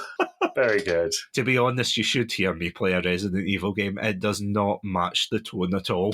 No. It's like, let's do this. I'm sure nothing will go wrong. Where are you, Magic Man? We're going to no-scope you to death. I was so sick of them because even these wee minions are going, oh, my head hurts. It's like, how do you think I feel? It's targeted at me. You're not special. Stop making it about you. You know? Oh, we kidnapped the president's daughter. We. You know? Yeah, they were annoying. But I have to say, the enemies in this game overall are great. The trolls are flipping great enemies. Oh, the El Gigantes. El Gigante. Yeah. Gigante. I probably offended someone there. Sorry. We failed our Duolingo course. I'm sorry. I mean, yes, definitely. The bird is after us. The El Gigantes are such fun enemies, and the first one that you come across is really difficult as a boss, but really fun. But then that room, you know, where you go in, and it's like a lava floor, and there's 2 of them there, and you're like, oh my god, I'm in danger. I had one of those moments where you team up with Luis, and it's so good. He's like, oh, I'll throw things to you and everything. I'm like, I need more than that. Come on. Apparently, though, something I didn't realise is there's different ways in that room to dispatch of them. Luis will throw dynamite and things to you and throw things on them, but if you dispatch of them before he has a chance, he'll be like, oh, okay, and go in a mood. And I thought, that is like a really cool small detail. Although, the one thing about El Gigantes, are they not meant to be children or something? Or is that a lore thing I'm totally making up? I haven't heard that. I mean, for the purposes of this podcast, yeah, absolutely, they're meant to be children. It's part of the law. Right, okay, totally not Googling this. So they're actually children who have been transformed by the Las Plagas parasite, leading to extreme accelerated growth. You can say that again, extreme accelerated growth. Big boys. Yeah, I mean, broccoli, who dat? Las Plagas is my friend now. I mean, I doubt Nestle, well, then again, Nestle probably would swoop in and be like, it's safe for children. Las Plagasos. Come on, honey, eat your Las Plagas. You grow up big and strong, very big and strong. If it wiggles, it means it's good for you. Like, oh no. Am I making this up, by the way? Or horrifying thing aside, am I making this up, or were there bugs in this? Remember when you do the cool Donkey Kong-esque cart mission when you're in the mines and you're going up and down? Yeah. Yes. Yes, there was giant bugs. Yeah, I thought I was making that up there, and I'm like, no, I'm sure. Because obviously in 5 and 6, for some weird reason, they kept them. Yeah, they were in that whole area in the mines, and you were wasting your bullets if you tried to get them with your bullets. The best thing to do is get up close and personal and give them a good old poking with your knife. The old London method. The old acupuncture method, of course. Yeah, they were a pain in the backside. Because, I mean, that, of course, leads on to Krauser, who... Because that's the scene where you go through and you have the very nice bromance moment with Luis, and he's like, let's save the princess and everything. And I'm like, Luis, I love you. You are amazing. You are my bro to the end. And I'm not even joking here, I was genuinely upset when Krauser came out of nowhere and stabbed him. I'm like, oh, it's okay. It's just below your heart. It's just over your heart. I don't know if you remember this at the time, but do you remember how people in the Call of Duty fandom tried to pretend that Ghost, spoilers for the original Modern Warfare 2 here, but I mean, it's an old game, come on. You know the scene where you get betrayed and Ghost gets shot in the head, and people were trying to justify and be like, it's okay, the bullet didn't go through the brain, it's fine, he wasn't really burned alive, and they were trying to make all these excuses. I must have missed that. Oh, it was so But I could funny. understand, I could see it happening. Yeah, but because he was so popular, I don't know how he would a palica lava with a skull on it. It's cool, but it's so stupid. But yeah, that's how I felt essentially with Luis when he got stabbed. It's like, it's just a little blood in the heart, it's fine. It's a flesh wound, it'll be okay. And I was genuinely upset when, you had to break the news to Ashley, because I think between that point and getting to Ashley and you had to explain to her, it was quite long enough that you nearly forgot about it, and then all of a sudden it's like, what happened to Luis? And I'm like, you don't want to know. It's still raw, it still hurts, Ashley. Yeah. It was so sad, and it doesn't help when Ashley turns around and says, for Luis, and I'm like, oh, you set me off here, Ashley. God damn it. But yeah, Krauser, he just seems like, again, I know I kept saying that with like the codec and things. Oh, it's Metal Gear, haha. He feels like something out of a Metal Gear game, and I don't know how to explain it. It's just like a aesthetic. Again, I'm glad they took out the quick time events and everything, and obviously at the time that would have been revolutionary, etc. But I'm glad they took out of here and they made it a proper boss fight. But at the same time, I was half expecting Leon to yell, "Liquid!" and to just yell, "Snake!" and them just battering one another. Yeah, I remember the knife fight in the original being, once again, quite trivial because of the quick time events. It wasn't a difficult thing because you just had to do the quick time event, back him into a corner so he literally couldn't move anywhere, and then slash him with the knife until he died. Whereas this one, I feel like the boss fight was the whole area rather than just the fight with Krauser. The whole area was quite challenging, I thought, but Krauser himself, I know what you mean. Do you know what he reminds me of? Did you play Metal Gear Rising? What, you mean Senator Armstrong? Senator Armstrong is what Krauser reminds me of. And I don't think I put two and two together until you said he's like something straight out of Metal Gear Solid. Yeah, no, he's definitely Senator Armstrong-esque. You hear the kind of Scooby-Doo reveal when you go into his 10 and he's like, I kidnapped the president's daughter. I pretended I was on her detail when in reality I wasn't. You're a weird man, Krauser. I mean, you're staying in Salazar's castle, of course. That's weird in itself. I would have gotten away with it too if it wasn't for this pesky Kennedy. If it wasn't for that pesky knife. Actually, speaking of knives briefly, that is actually something quite interesting. And again, it links back to that idea of consistency, which I love about these new remakes, that they're trying to keep it more overarching, and I hope they do that for future games. But one of the things that I didn't realise was the knife that you use in the game, and granted you replace it just as easily, whoops, but it's the same knife that I think it's Marvin gives you. Oh, really? Yeah, the police officer in RE2 Remake, he gives you the knife and he's like, "You see anybody, kill them right away if they're zombies, etc, etc." And yeah, he uses a knife from that, and he also has a gun that has kendo on it, and kendo is... Cool. Someone said that, and I could totally be misremembering this, because obviously it can't be the same shop, because you don't get a gun in that shop, I don't think, but it's like his brother or something, Kendo's brother. You get a handgun from him that says Kendo on the side, and I love that small attention to detail that, again, they didn't have to add it, but for consistency, and something that is really good about his characterisation, that he's a man that, as much as we joked about it at the very beginning, he is a man who is severely depressed. He has thought about ending it all several times, according to the backstory. He is an alcoholic. He is just down in his luck and his emotions. He just can't handle it, but he keeps going into these dangerous situations just to distract himself from that, and he keeps these mementos of his past on his person, and I think that is just such a tiny but fantastic detail that they've brought into the remakes. It is really cool. I'm sure maybe they did something similar for the original one, but again, it's kind of hard to tell when Leon's just yelling and rolling his eyes going, "Women, am I right?" I know there's more to him. I feel someone's going to say, "Oh, there's more to him, so you're being a bit facetious," and I'm being facetious, but he seems to be more cheesy action hero in the original. Yeah, definitely, but I think your point of those small details that you don't really need to pick up on, but they are in there. I think all that demonstrates is that developers understood the source material and cared about the source material. I feel like there's so many instances where remakes and reboots, and not so much remasters because they're just skins, but you find that people see, they've got dollar signs in the eyes and they don't really care that much about what they're making. But I don't think that's the case with the 3 Resident Evil remakes of the modern era. I'm not including Resident Evil 1 within that, not because I think it's not done very, very well. I think it is, but it's so different to 2, 3, and 4.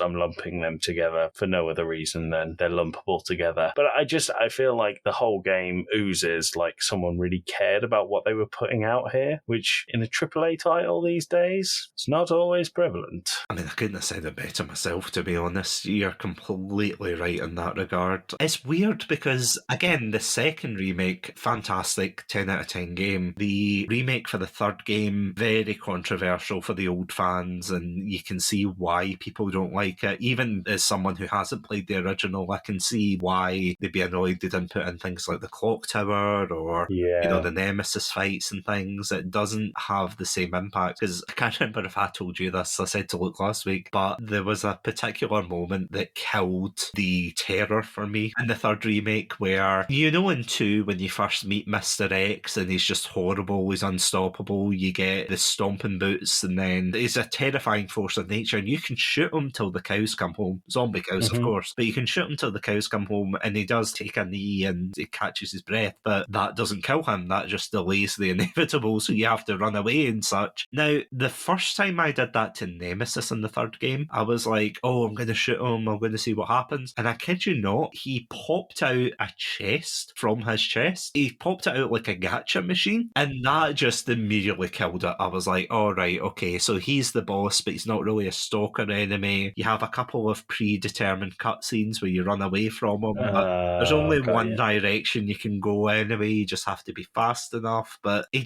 wasn't as terrifying, which again is something that the fans of the original say, that in the third one he just pops out of nowhere. He's more of a stalking enemy. He's something that you do not mess with unless you have the resources to mess with him. Whereas in the other one, it's like you can just shoot him. I feel like the difference between 3 and 4, I mean, not the difference, but the difference between the issue of cutting content is, for 3, they seem to have cut content that was, one, far more revered than what they cut in 4. I know I moaned about it at the start and things like the cable car, but in 3, cutting key fights with Nemesis, it's called Resident Evil 3 Nemesis. That is what you're there to play and there to see is your fight with Nemesis, and they took a lot of that out. Now, the Watchtower is contentious because it's quite well liked, but if they just cut that and kept all of the fights with Nemesis around it, it might be more forgivable. So I hadn't played 3 before I did the remake. I have since. 3 just felt really short to me. I think that was the problem with it. They cut loads of it and it became like an 8-hour game, whereas Resident Evil 4, the first time I played it through the remake, took me 16 hours, and that wasn't dilly-dallying around and exploring everywhere. That was getting through it. You said it before that there's so much content here, and there's loads of enemies, there's loads of boss fights, there's interesting characters, interesting stories, and different interweaving stories like Ashley and Luis's relationship, not relationship in that way, but their connection as humans. There's what's gone on with the village chief, there's Salazar. We haven't even mentioned Lord Sadler 2 hours into this recording. I know you're going to cut it down a bit, so it'll be less than that, but we've been talking for about 2 hours. We've not mentioned the main antagonist of the game. That is something that really surprised me, that Sadler was characterised as a con man, apparently, in the original. As far as I've been told, that he didn't really believe as much in the last Plagas, but he was more than happy to reap the benefits. He was the leader of this literal cult. Whereas in the new one, although in the old one you had a couple of run-ins with him, you didn't really have run-ins with him until relatively the end, because there's a scene where you go to get him, but he uses his mind control parasite powers to freeze you and Ashley, and he forces Ashley to fire on you. And that is a really tense scene. That is a great scene. But you know, that builds up the tension before you actually get to fight him. And it's weird because I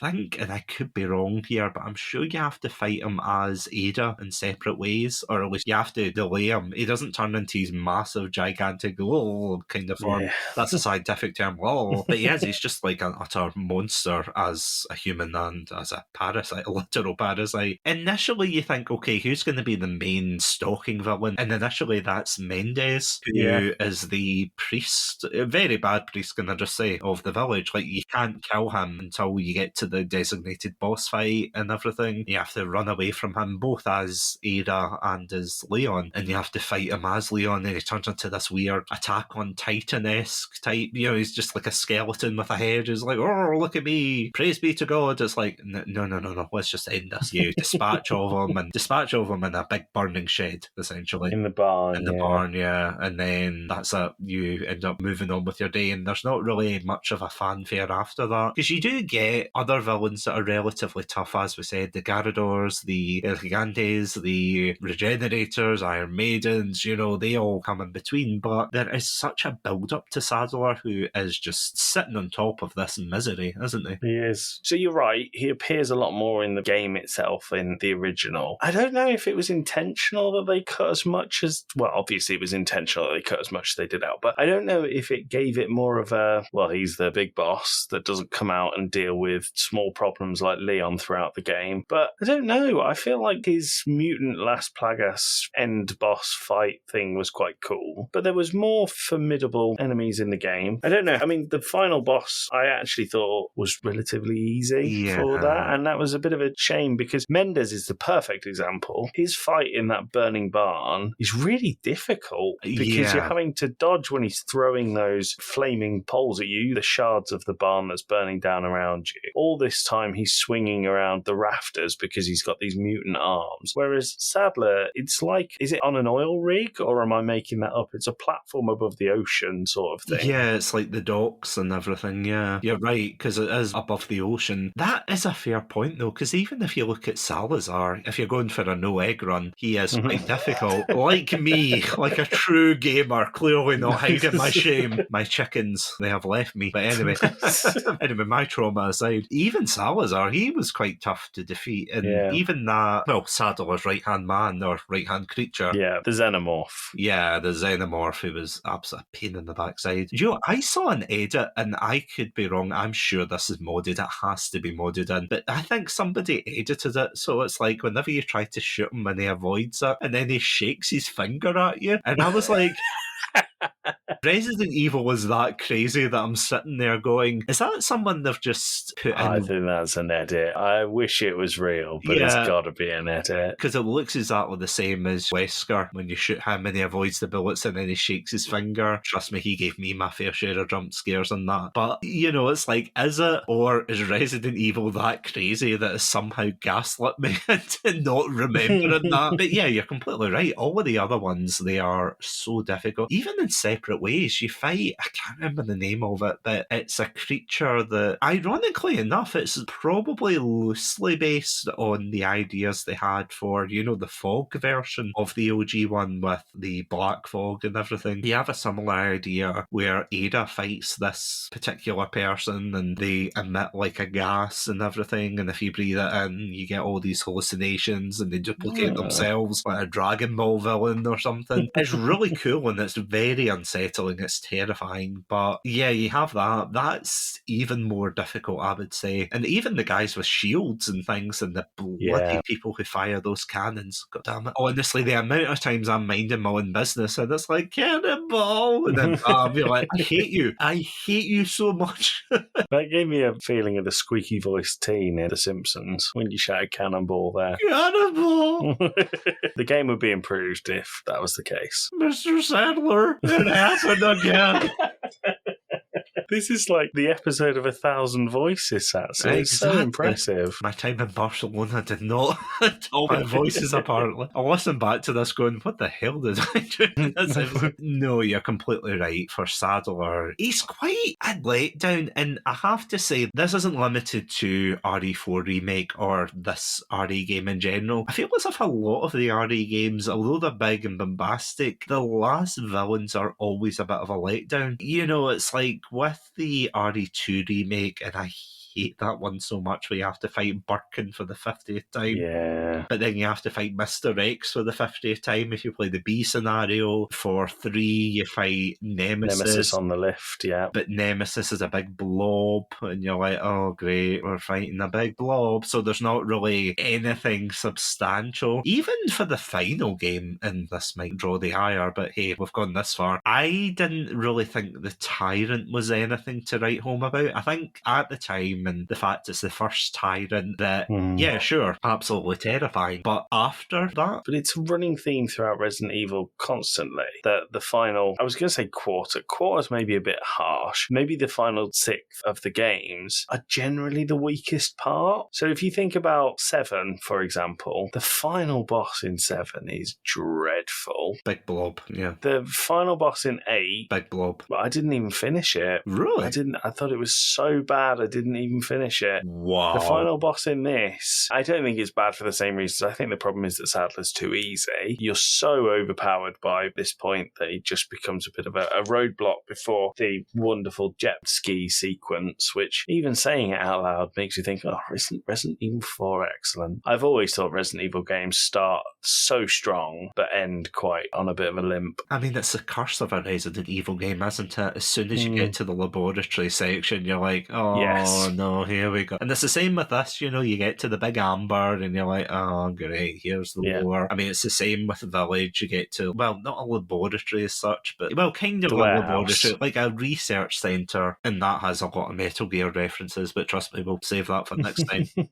For 7, you're right, you go down to the basement of it, or not basement, but like this cave system, and right, okay, here we go. Here's the Umbrella connection with 6, Umbrella, or not Umbrella, but it'll be Neo Umbrella for that one. For 5, you go down to the basement, you go to the lab. It's the same for all of them. As soon as you get to the lab, it's kind of a rite of passage that you're like, okay, this is when the game, it's not going to be bad, but it's going to dip a little bit in quality. Yeah. You're going to get an explosive ending, but it's probably not the ending that you hope it's going to be, and that is just such a shame. Again, I don't think it's a bad ending. What I will say is very irritating is if you play separate ways, the way they do the last scene, it's still Leon that fights Sadler, but you run up to Ashley and Ashley's like, Leon needs your help, go, go, go. And you're like, right, okay, you have to get from point A to point B and do your Spider-Man across the road, and that's perfectly fine. You go flip, flip, flip, but then you realise there's all these people in between you that you have to dispatch, and you're like,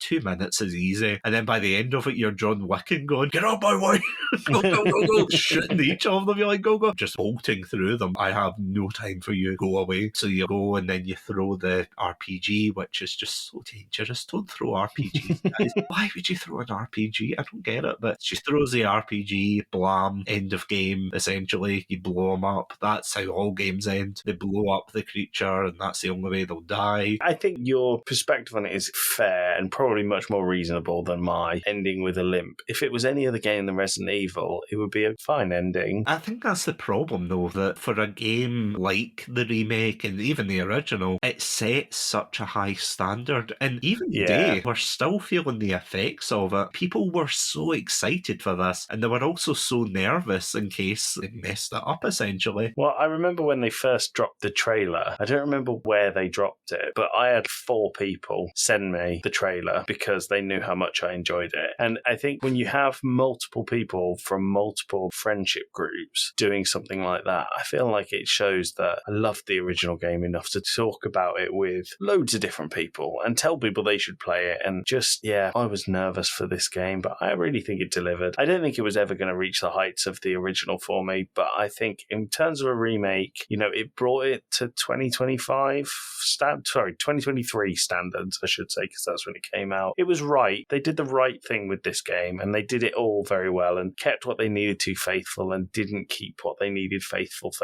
where it would benefit the gamer themselves. Well done, Capcom. Because I think the great thing about it is, unlike the OG ones, which I know as of this episode, they released them for the PlayStation Store, I want to say, the actual OG ones, and you can also buy them on GOG. Hopefully they haven't renamed themselves by the time this comes out. So you can play it on PC and you can play it on there, but overall, they used to be quite difficult to actually obtain, and especially going back and replaying that kind of system. And I know a lot of people are very defensive, and rightfully so, because one of my favourite games, obviously not to the same degree, but one of my favourite games is, of course, Sonic Adventure. But I feel like if you had someone playing the modern Sonic games and then they went back to that and they're like, oh god, the camera's terrible, oh this is bad, the graphics are bad, the voice acting's awful, and you're like, yeah, but that's part of the charm. But as well, it's a game I grew up with, so I don't mind it. And I know a lot of people don't mind the tank controls and things purely because they grew up with that, and I grew up with tank controls as well. But going backwards, I feel as if it's a lot more difficult to go back to games like that than the original Resident Evil 4, because let's face it, the original Resident Evil 4 is still playable. I mean, I played it, I had a blast playing through it. I didn't complete it, granted, but from what I played, there is certainly a lot of dated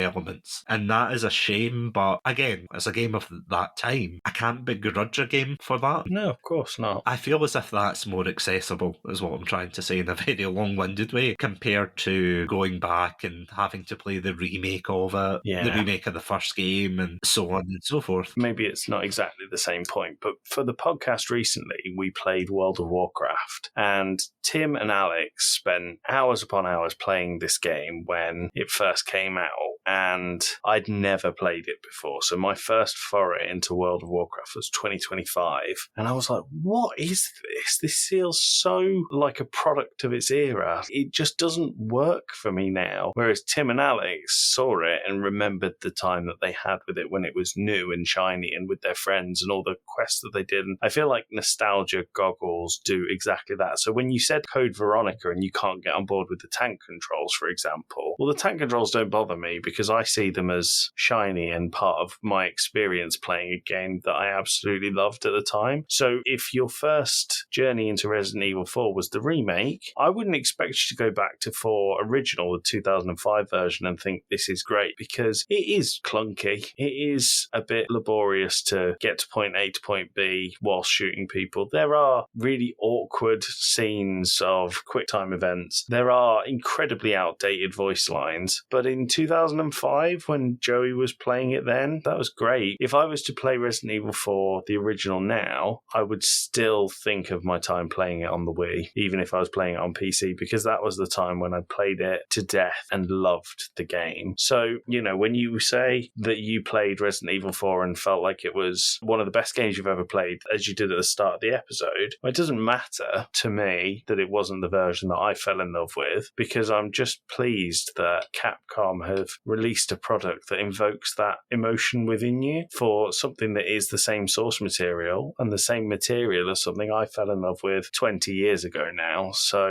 I just think that's a really lovely thing, even if it's set in Resident Evil, which is not a lovely universe. Because this is something that I brought up in the very first episodes of the month, where I was trying to think of what made the first remake so special. Mm-hmm. And, you know, the first game, I went into the background about why people loved it, etc. And the thing that struck me about it was how Capcom had somehow managed to blend not only the classic elements of the old game, what made it so good, but also add a modern twist. So essentially, they had this marriage of classic elements with modernity, and they managed to do it in such a damn good way that I think it is one of the best games of the series, but it's not one I would probably go back and replay as much as I would this game, because I feel as if, and again, monkey brain, circle hole, etc., but I feel as if this game is a lot more accessible in terms of modern controls, and I feel as if there's definitely going to be opinions that people will say, no, the original's the best, or oh, the new one's the best. I think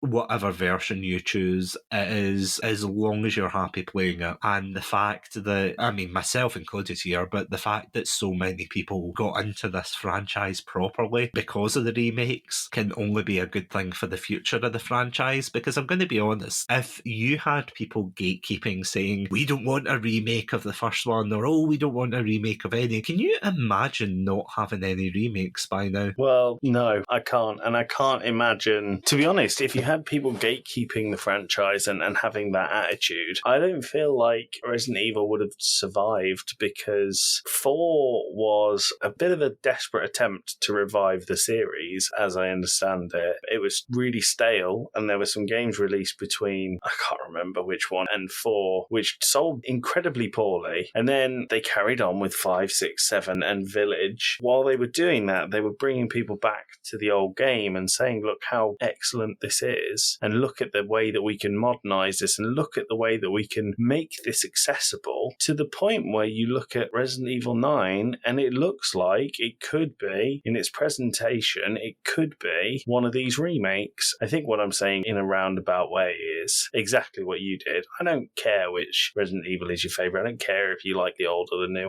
I'm glad that you like Resident Evil. And that's how I felt when you said, I'm doing Resident Evil month, because I know that you played Resident Evil 4, and I know from your Twitter that you enjoyed it, and it means a lot to me, this game, in terms of what I class as, I don't know if there's a better way to say, like a gaming journey. Because whilst I always liked video games, Resident Evil 4 was one of the first ones that really made me just stop and go, oh my god, this is amazing. And I'm just really glad to hear that you had the same experience as I did 20 years later. As a kind of closing point though, I was so surprised at how much I enjoyed this game. It's pretty much how a lot of these theme months come to pass for Satsunami. It was the same with Mass Effect month, where Dan and Marie from the PodPack Collective were like, oh yeah, you should play it. And I hadn't played it it in years. I was like, oh, I don't know. And then when I saw the Legendary Edition was out, which again, maybe not a remake, but a remaster of the series, I was like, you know what? Okay, it's there, it's free. I'll play it on Game Pass. I'll see how I get on. I absolutely fell in love with it. I fell in love with the characters, with the story. There was a lot of elements, and again, you can listen to the full thoughts on that month. Fantastic month, by the way. But it made me realise that this is a game series that I was completely missing out on growing up. I played the first game, and then that was it. I just heard that the second game was apparently good, and the third game was awful. So I just never got into it until then. And then because my friends were encouraging me, I thought, okay, I'll play it. And then that's how the theme month came about. Same with Bioshock. I thought, you know what, maybe it's time to play Bioshock properly rather than just playing Infinite, much to Alex's dismay. And, you know, I played it, loved the series, so I thought, you know what, it deserves its own month. So that was 2 months ago, if you want to listen to those episodes. But it was the same as well for Resident Evil month, because Resident Evil month is a month that I have been completely building up to for ages. I've been saying, oh, I can't wait for Resident Evil month. Are you guys interested in doing this? Again, as I said, you were the first to say, put my name down for Resident Evil 4. You didn't hesitate. It was interesting to see how you guys were reacting, but also how the wider community were reacting to a newcomer coming in saying, oh yeah, I want to play the new games. I want to be cool. It was honestly just such a fantastic experience. And touching briefly on something you said, that you spent about 16, 17 hours on this game, I was the same. I spent so long in this game and I genuinely couldn't believe it. I wasn't overly exploring the areas, although I did explore. And the game does encourage you because, you know, as I said, in the lake, you've got the boat ride that you can go to different places. You've got the maze and the castle. You've got the dungeons in the castle. You've got the village itself you can explore. You get to see Salazar's crib,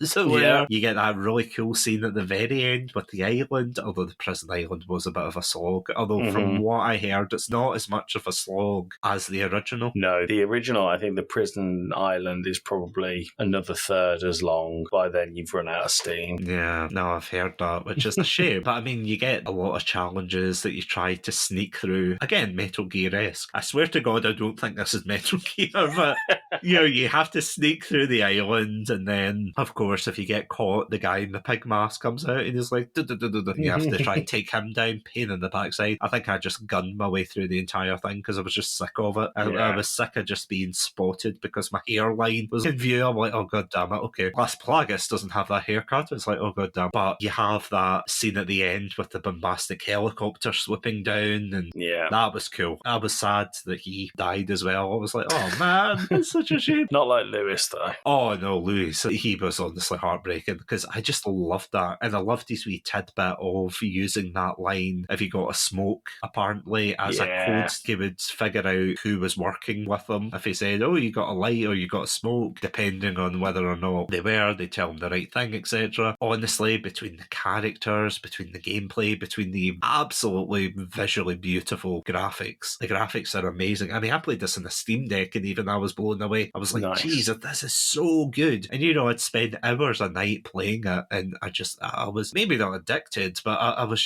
so happy to play it. And it was so good, even at the very end when you do that jet ski bit at the end, and then the song Bullet or the Blade plays. I love that song, so much so that it's part of my playlist when I'm driving the car. Nice. You have to drive and you look out the window very solemnly and you're like, October 3rd, 2025. That was the day I died as a podcaster, etc. I just absolutely love that song. It was one of those games, and there's been a couple of games like this in the past, and I don't know if you're the same, where you get to the credits, you put down the controller and you just listen. You just listen to the credits, you listen to the song. That was the cherry on top of this game. It was just perfect to me. And I loved it. And it was so good that it genuinely... I'm not a horror guy, by the way. I've got a compilation on YouTube of me playing Outlast, and half of it is just me screaming. One bit, actually, I do yell at them in Spanish. I don't know why. That was my fear. That was my coping mechanism. I was like, no, soy man's upshore, please. Por favor. Overall, I am not a big fan of horror games because either I feel they're like too grotesque or they just don't land for me. But for Resident Evil, it hit that sweet spot that it made me want to explore this series further. It made me want to go back to the remakes for 1, 2, and 3, and then eventually go on to 5 to 8. But without this game, there wouldn't be a Resident Evil month. So I know Capcom probably doesn't care. Listen, if they are listening to us, they're just like, yeah, nah, doesn't matter. In fact, they're probably saying he did what in Barcelona? That horror aside, yeah, without this game, honestly, I wouldn't be a Resident Evil fan. And I just absolutely love how people are finding this series based on the remakes. What I don't agree with, and I swear to God, this is the last point, but what I don't agree with is people who use the remakes to criticise the older games. You know, to be like, oh, those ones have got tank controls, so therefore they're not worthy. I have a difficult time getting into Code Veronica because of the controls, but I don't think it's a bad game so far from what I've played of it. I played a little bit at the beginning, but it's really hard getting into it. But again, I don't think that's a bad thing necessarily. Games are products of their time. Exactly. So I think if you're using a modern game to beat the stick of an old game, it doesn't tally. You don't look back at games on the NAS and go, well, they're not in 4K. You're judging the modern components of hardware and limitations with that hardware on a system that isn't able to display it in the way that you have become accustomed to. Just don't listen to those people, Satsu. They're not worth your time, mate. Also called Twitter users, but that's another story. They're not worth your time either, unless they're proud members of the PodPack Collective. Very true, which you can find at PodPack Collect on Twitter/X. Honestly, on that note, I feel as if that's the perfect place to leave off and just say, if you haven't played this game and you don't mind the spoilers, I would, even with the spoilers, I would wholeheartedly recommend playing this game. You will get jump scares, especially with the regenerators. Although what I will say is I did laugh at that TikTok where it was, you know that scene where you have to run away from the regenerator, but you have to crank the lever to get over the bridge, that Ashley gets stolen by someone if you don't shoot them fast enough. But there was a thing where it was like Leon came over and he was trying to shoot the guy who was carrying her away, and he zoomed out of his sniper and there was just this regenerator watching with him, and he just kind of looked like, damn bro, that's rough. That's your day job. Like, damn. Very good. It was so funny. But yeah, that's honestly all I can say to finish off. This is a fantastic game, and if you are looking to get into the Resident Evil series, personally I would say between Resident Evil 2 Remake or 4, well actually sorry, there's 3 games, I'm being selfish here. If you want the old school feel, definitely go for RE1 Remake because it's a fantastic remake. But if you want the modern feeling one, definitely go for 2 or 4, I would say. 4. Go for 4. Well, you won't be as scared with 4, that's all I'll say. I guess the only reason you wouldn't start with 4 is 4 is the best of the series, I think. If you want true, authentic Resident Evil, go for the Resident Evil 1 remake. If you want modern, true horror feel, go for 2. If you want fun, go for 4. And if you want no clock towers whatsoever, go for 3. That's solid advice. I mean, that's very specific advice, but I'm sure there's one person out there going, finally, a Resident Evil game without a clock tower. A review I can listen to. IGN, see if you're listening, hit me up after this. But honestly, on that note, Joey, thank you so much for not only being so eager to come on for this episode, because genuinely, when I said to the PodPack, oh, I'm going to do a Resident Evil month, I'm going to be honest, I didn't expect many people to be like, oh, I want to come on for this and such, because horror games are quite a specialised genre of gaming that either you love them or you play them to get the thrill of a jump scare. So I kind of thought, oh, I don't know if many people want to do it. Dan, unfortunately, he volunteered for 7 and 8. My very good friend Adam next week, he'll be joining us. We played 5 together and we'll be reviewing 5 and 6. Of course, last week Luke did 2 and 3. So yeah, honestly, I mean, a huge thank you to all of you, but you especially for being the first one in there going, I want 4. I don't care if I have to beat up Dan. I want 4. Go away, Alex. 4. I'm going to do it. So are you doing 2 and 3 as a single episode, 5 and 6 as a single episode, 7 and 8 as a single episode? Yep. I mean, that shows how good 4 is, surely. 4 gets its own episode. There's just so much to talk about. I mean, by the time this is cut down, it'll probably be 2 hours-ish, maybe under, maybe over. I don't know, because usually I say, oh, we're 30 minutes in, ha ha ha, but then it's like at the 20-minute mark or something. Like, curse my hubris for saying that's always the case. But I feel as if, as I said, this is the game that kicked off Resident Evil month, and honestly, it deserved its own episode. So nice. Nice. Well, when you do Silent Hill month, hit me up. Oh, Jesus. Ironically enough, I did say this in the first episode. I do not have the console to play it, nor do I have the sanity to play it either. Silent Hill 2, 3, Homecoming are all on PC. Is 3 on PC? I think so, yeah. Would you believe that the only one I have in my Steam library is Silent Hill Homecoming? That is very sad for you. Silent Hill Homecoming's so bad. Yes. Do you know, I was watching a review of it. It's someone that I've had on the podcast before, the fantastic YouTuber Merk KK. She actually plays a lot of Silent Hill on Twitch and things, or she used to. I think by the time this episode comes out, she's probably going, nah, I can't be bothered with that. But she does amazing retrospectives of certain horror games, and one of them, of course, was Silent Hill Homecoming. And you're watching through it, and you're just like, this is just getting worse and worse. And it's like, hey, it's me, I'm in the military. Oh, here's my pipe, boom. Yeah, that's Silent Hill Homecoming. Oh yeah, and something maybe becomes a pyramid head at the end, and one of the endings, it's like, that's so goddamn stupid. You know what it's like? You know in The Grudge, or is it The Grudge or The Ring? Probably interchangeable, where it's the lassie that crawls out the TV and everything. The Ring, yeah. So what I have to do to become the Ring lady, as it were, is just put on a black wig, and then at the very end of that is like, I have become the Ring lady, devourer of VHS tapes. You know, you're like, no, that's dumb. I have become the Eldritch Horror. It's like, but why? Why would you? Oh, I don't get it. But again, you're right.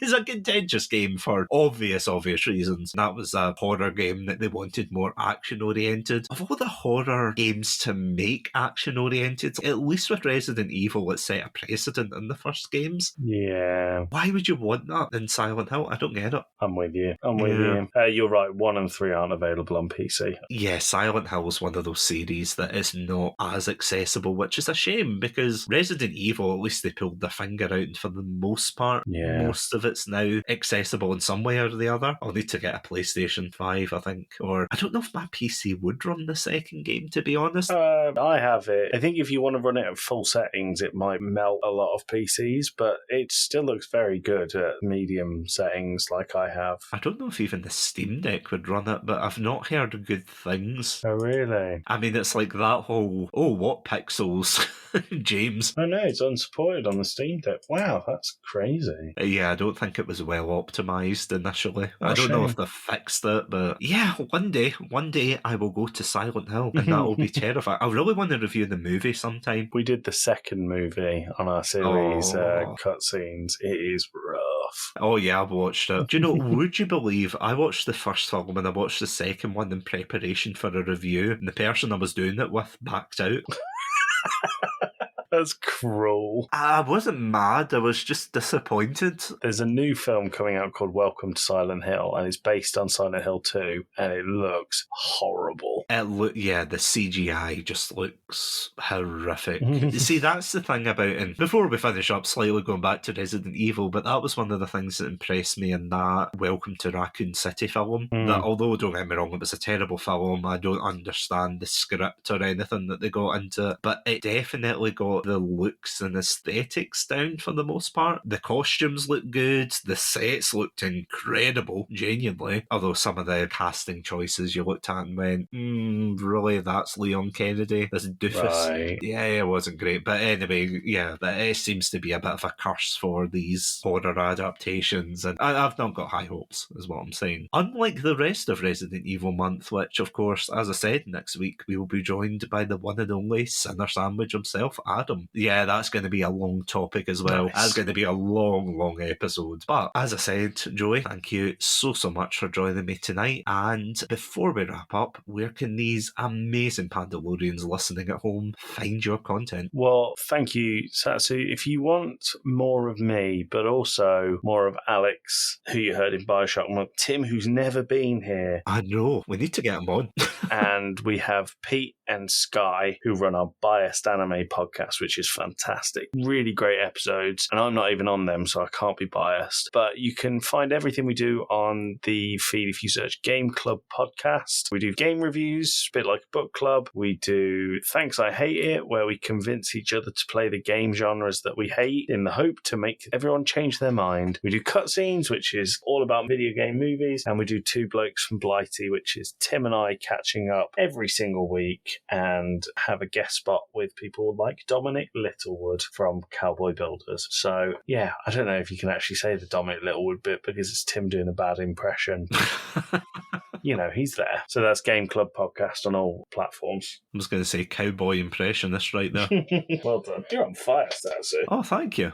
It's the post-Comic-Con fumes. Got you. If you want to check out more episodes from ourselves, as well as more guest appearances from the lovely Game Club Pod, who I don't think they've had me back since I said, do you know what's a great game? Mars Attacks 2. Well, Destroy All Humans too, but yeah. Oh, Destroy All Humans, yeah, same thing. We'll have you back. Yeah, well, I feel as if I kind of sullied my reputation after that. Which I don't blame you. After playing that, again, that was a game that I went back to and I'm like, oh, they've remastered it. It's really cool. And then, yeah, I replayed it myself and I'm like, wow, this did not age well at all. But yeah, if you'd like to listen to collaborations from ourselves as well as further episodes of Resident Evil Month, then indeed you can check us out on our website, chatsunami.com, as well as all good podcast apps. I also want to thank our amazing Pandalorian patrons, Robotic Battle Toaster, Ghostie, and Cryptic1991. Thank you so much for supporting the show. But if you would like access to exclusive episodes, early access, commentary tracks, as well as what truly went on in Barcelona, then you can check us out at our Patreon page, patreon.com/Chatsunami. For legal reasons, that last one is a joke, I swear to God. As I said before, this podcast is a proud member of the PodPack Collective. For more information, check us out our Twitter/X page, PodPack Collect, as well as Instagram, which we don't really use as much, but yeah, we're over at PodPack Collect over there, or PodPack Collective. Just look for the thistle/microphone symbol. It's such a good design, seriously, go check it out. As I said, next week we will indeed be joined by the Sinner Sandwich himself, Adam, to discuss Resident Evil 5 and 6. But until next time, stay safe, stay awesome, and most importantly, do you want to finish it off, Joey? Stay hydrated.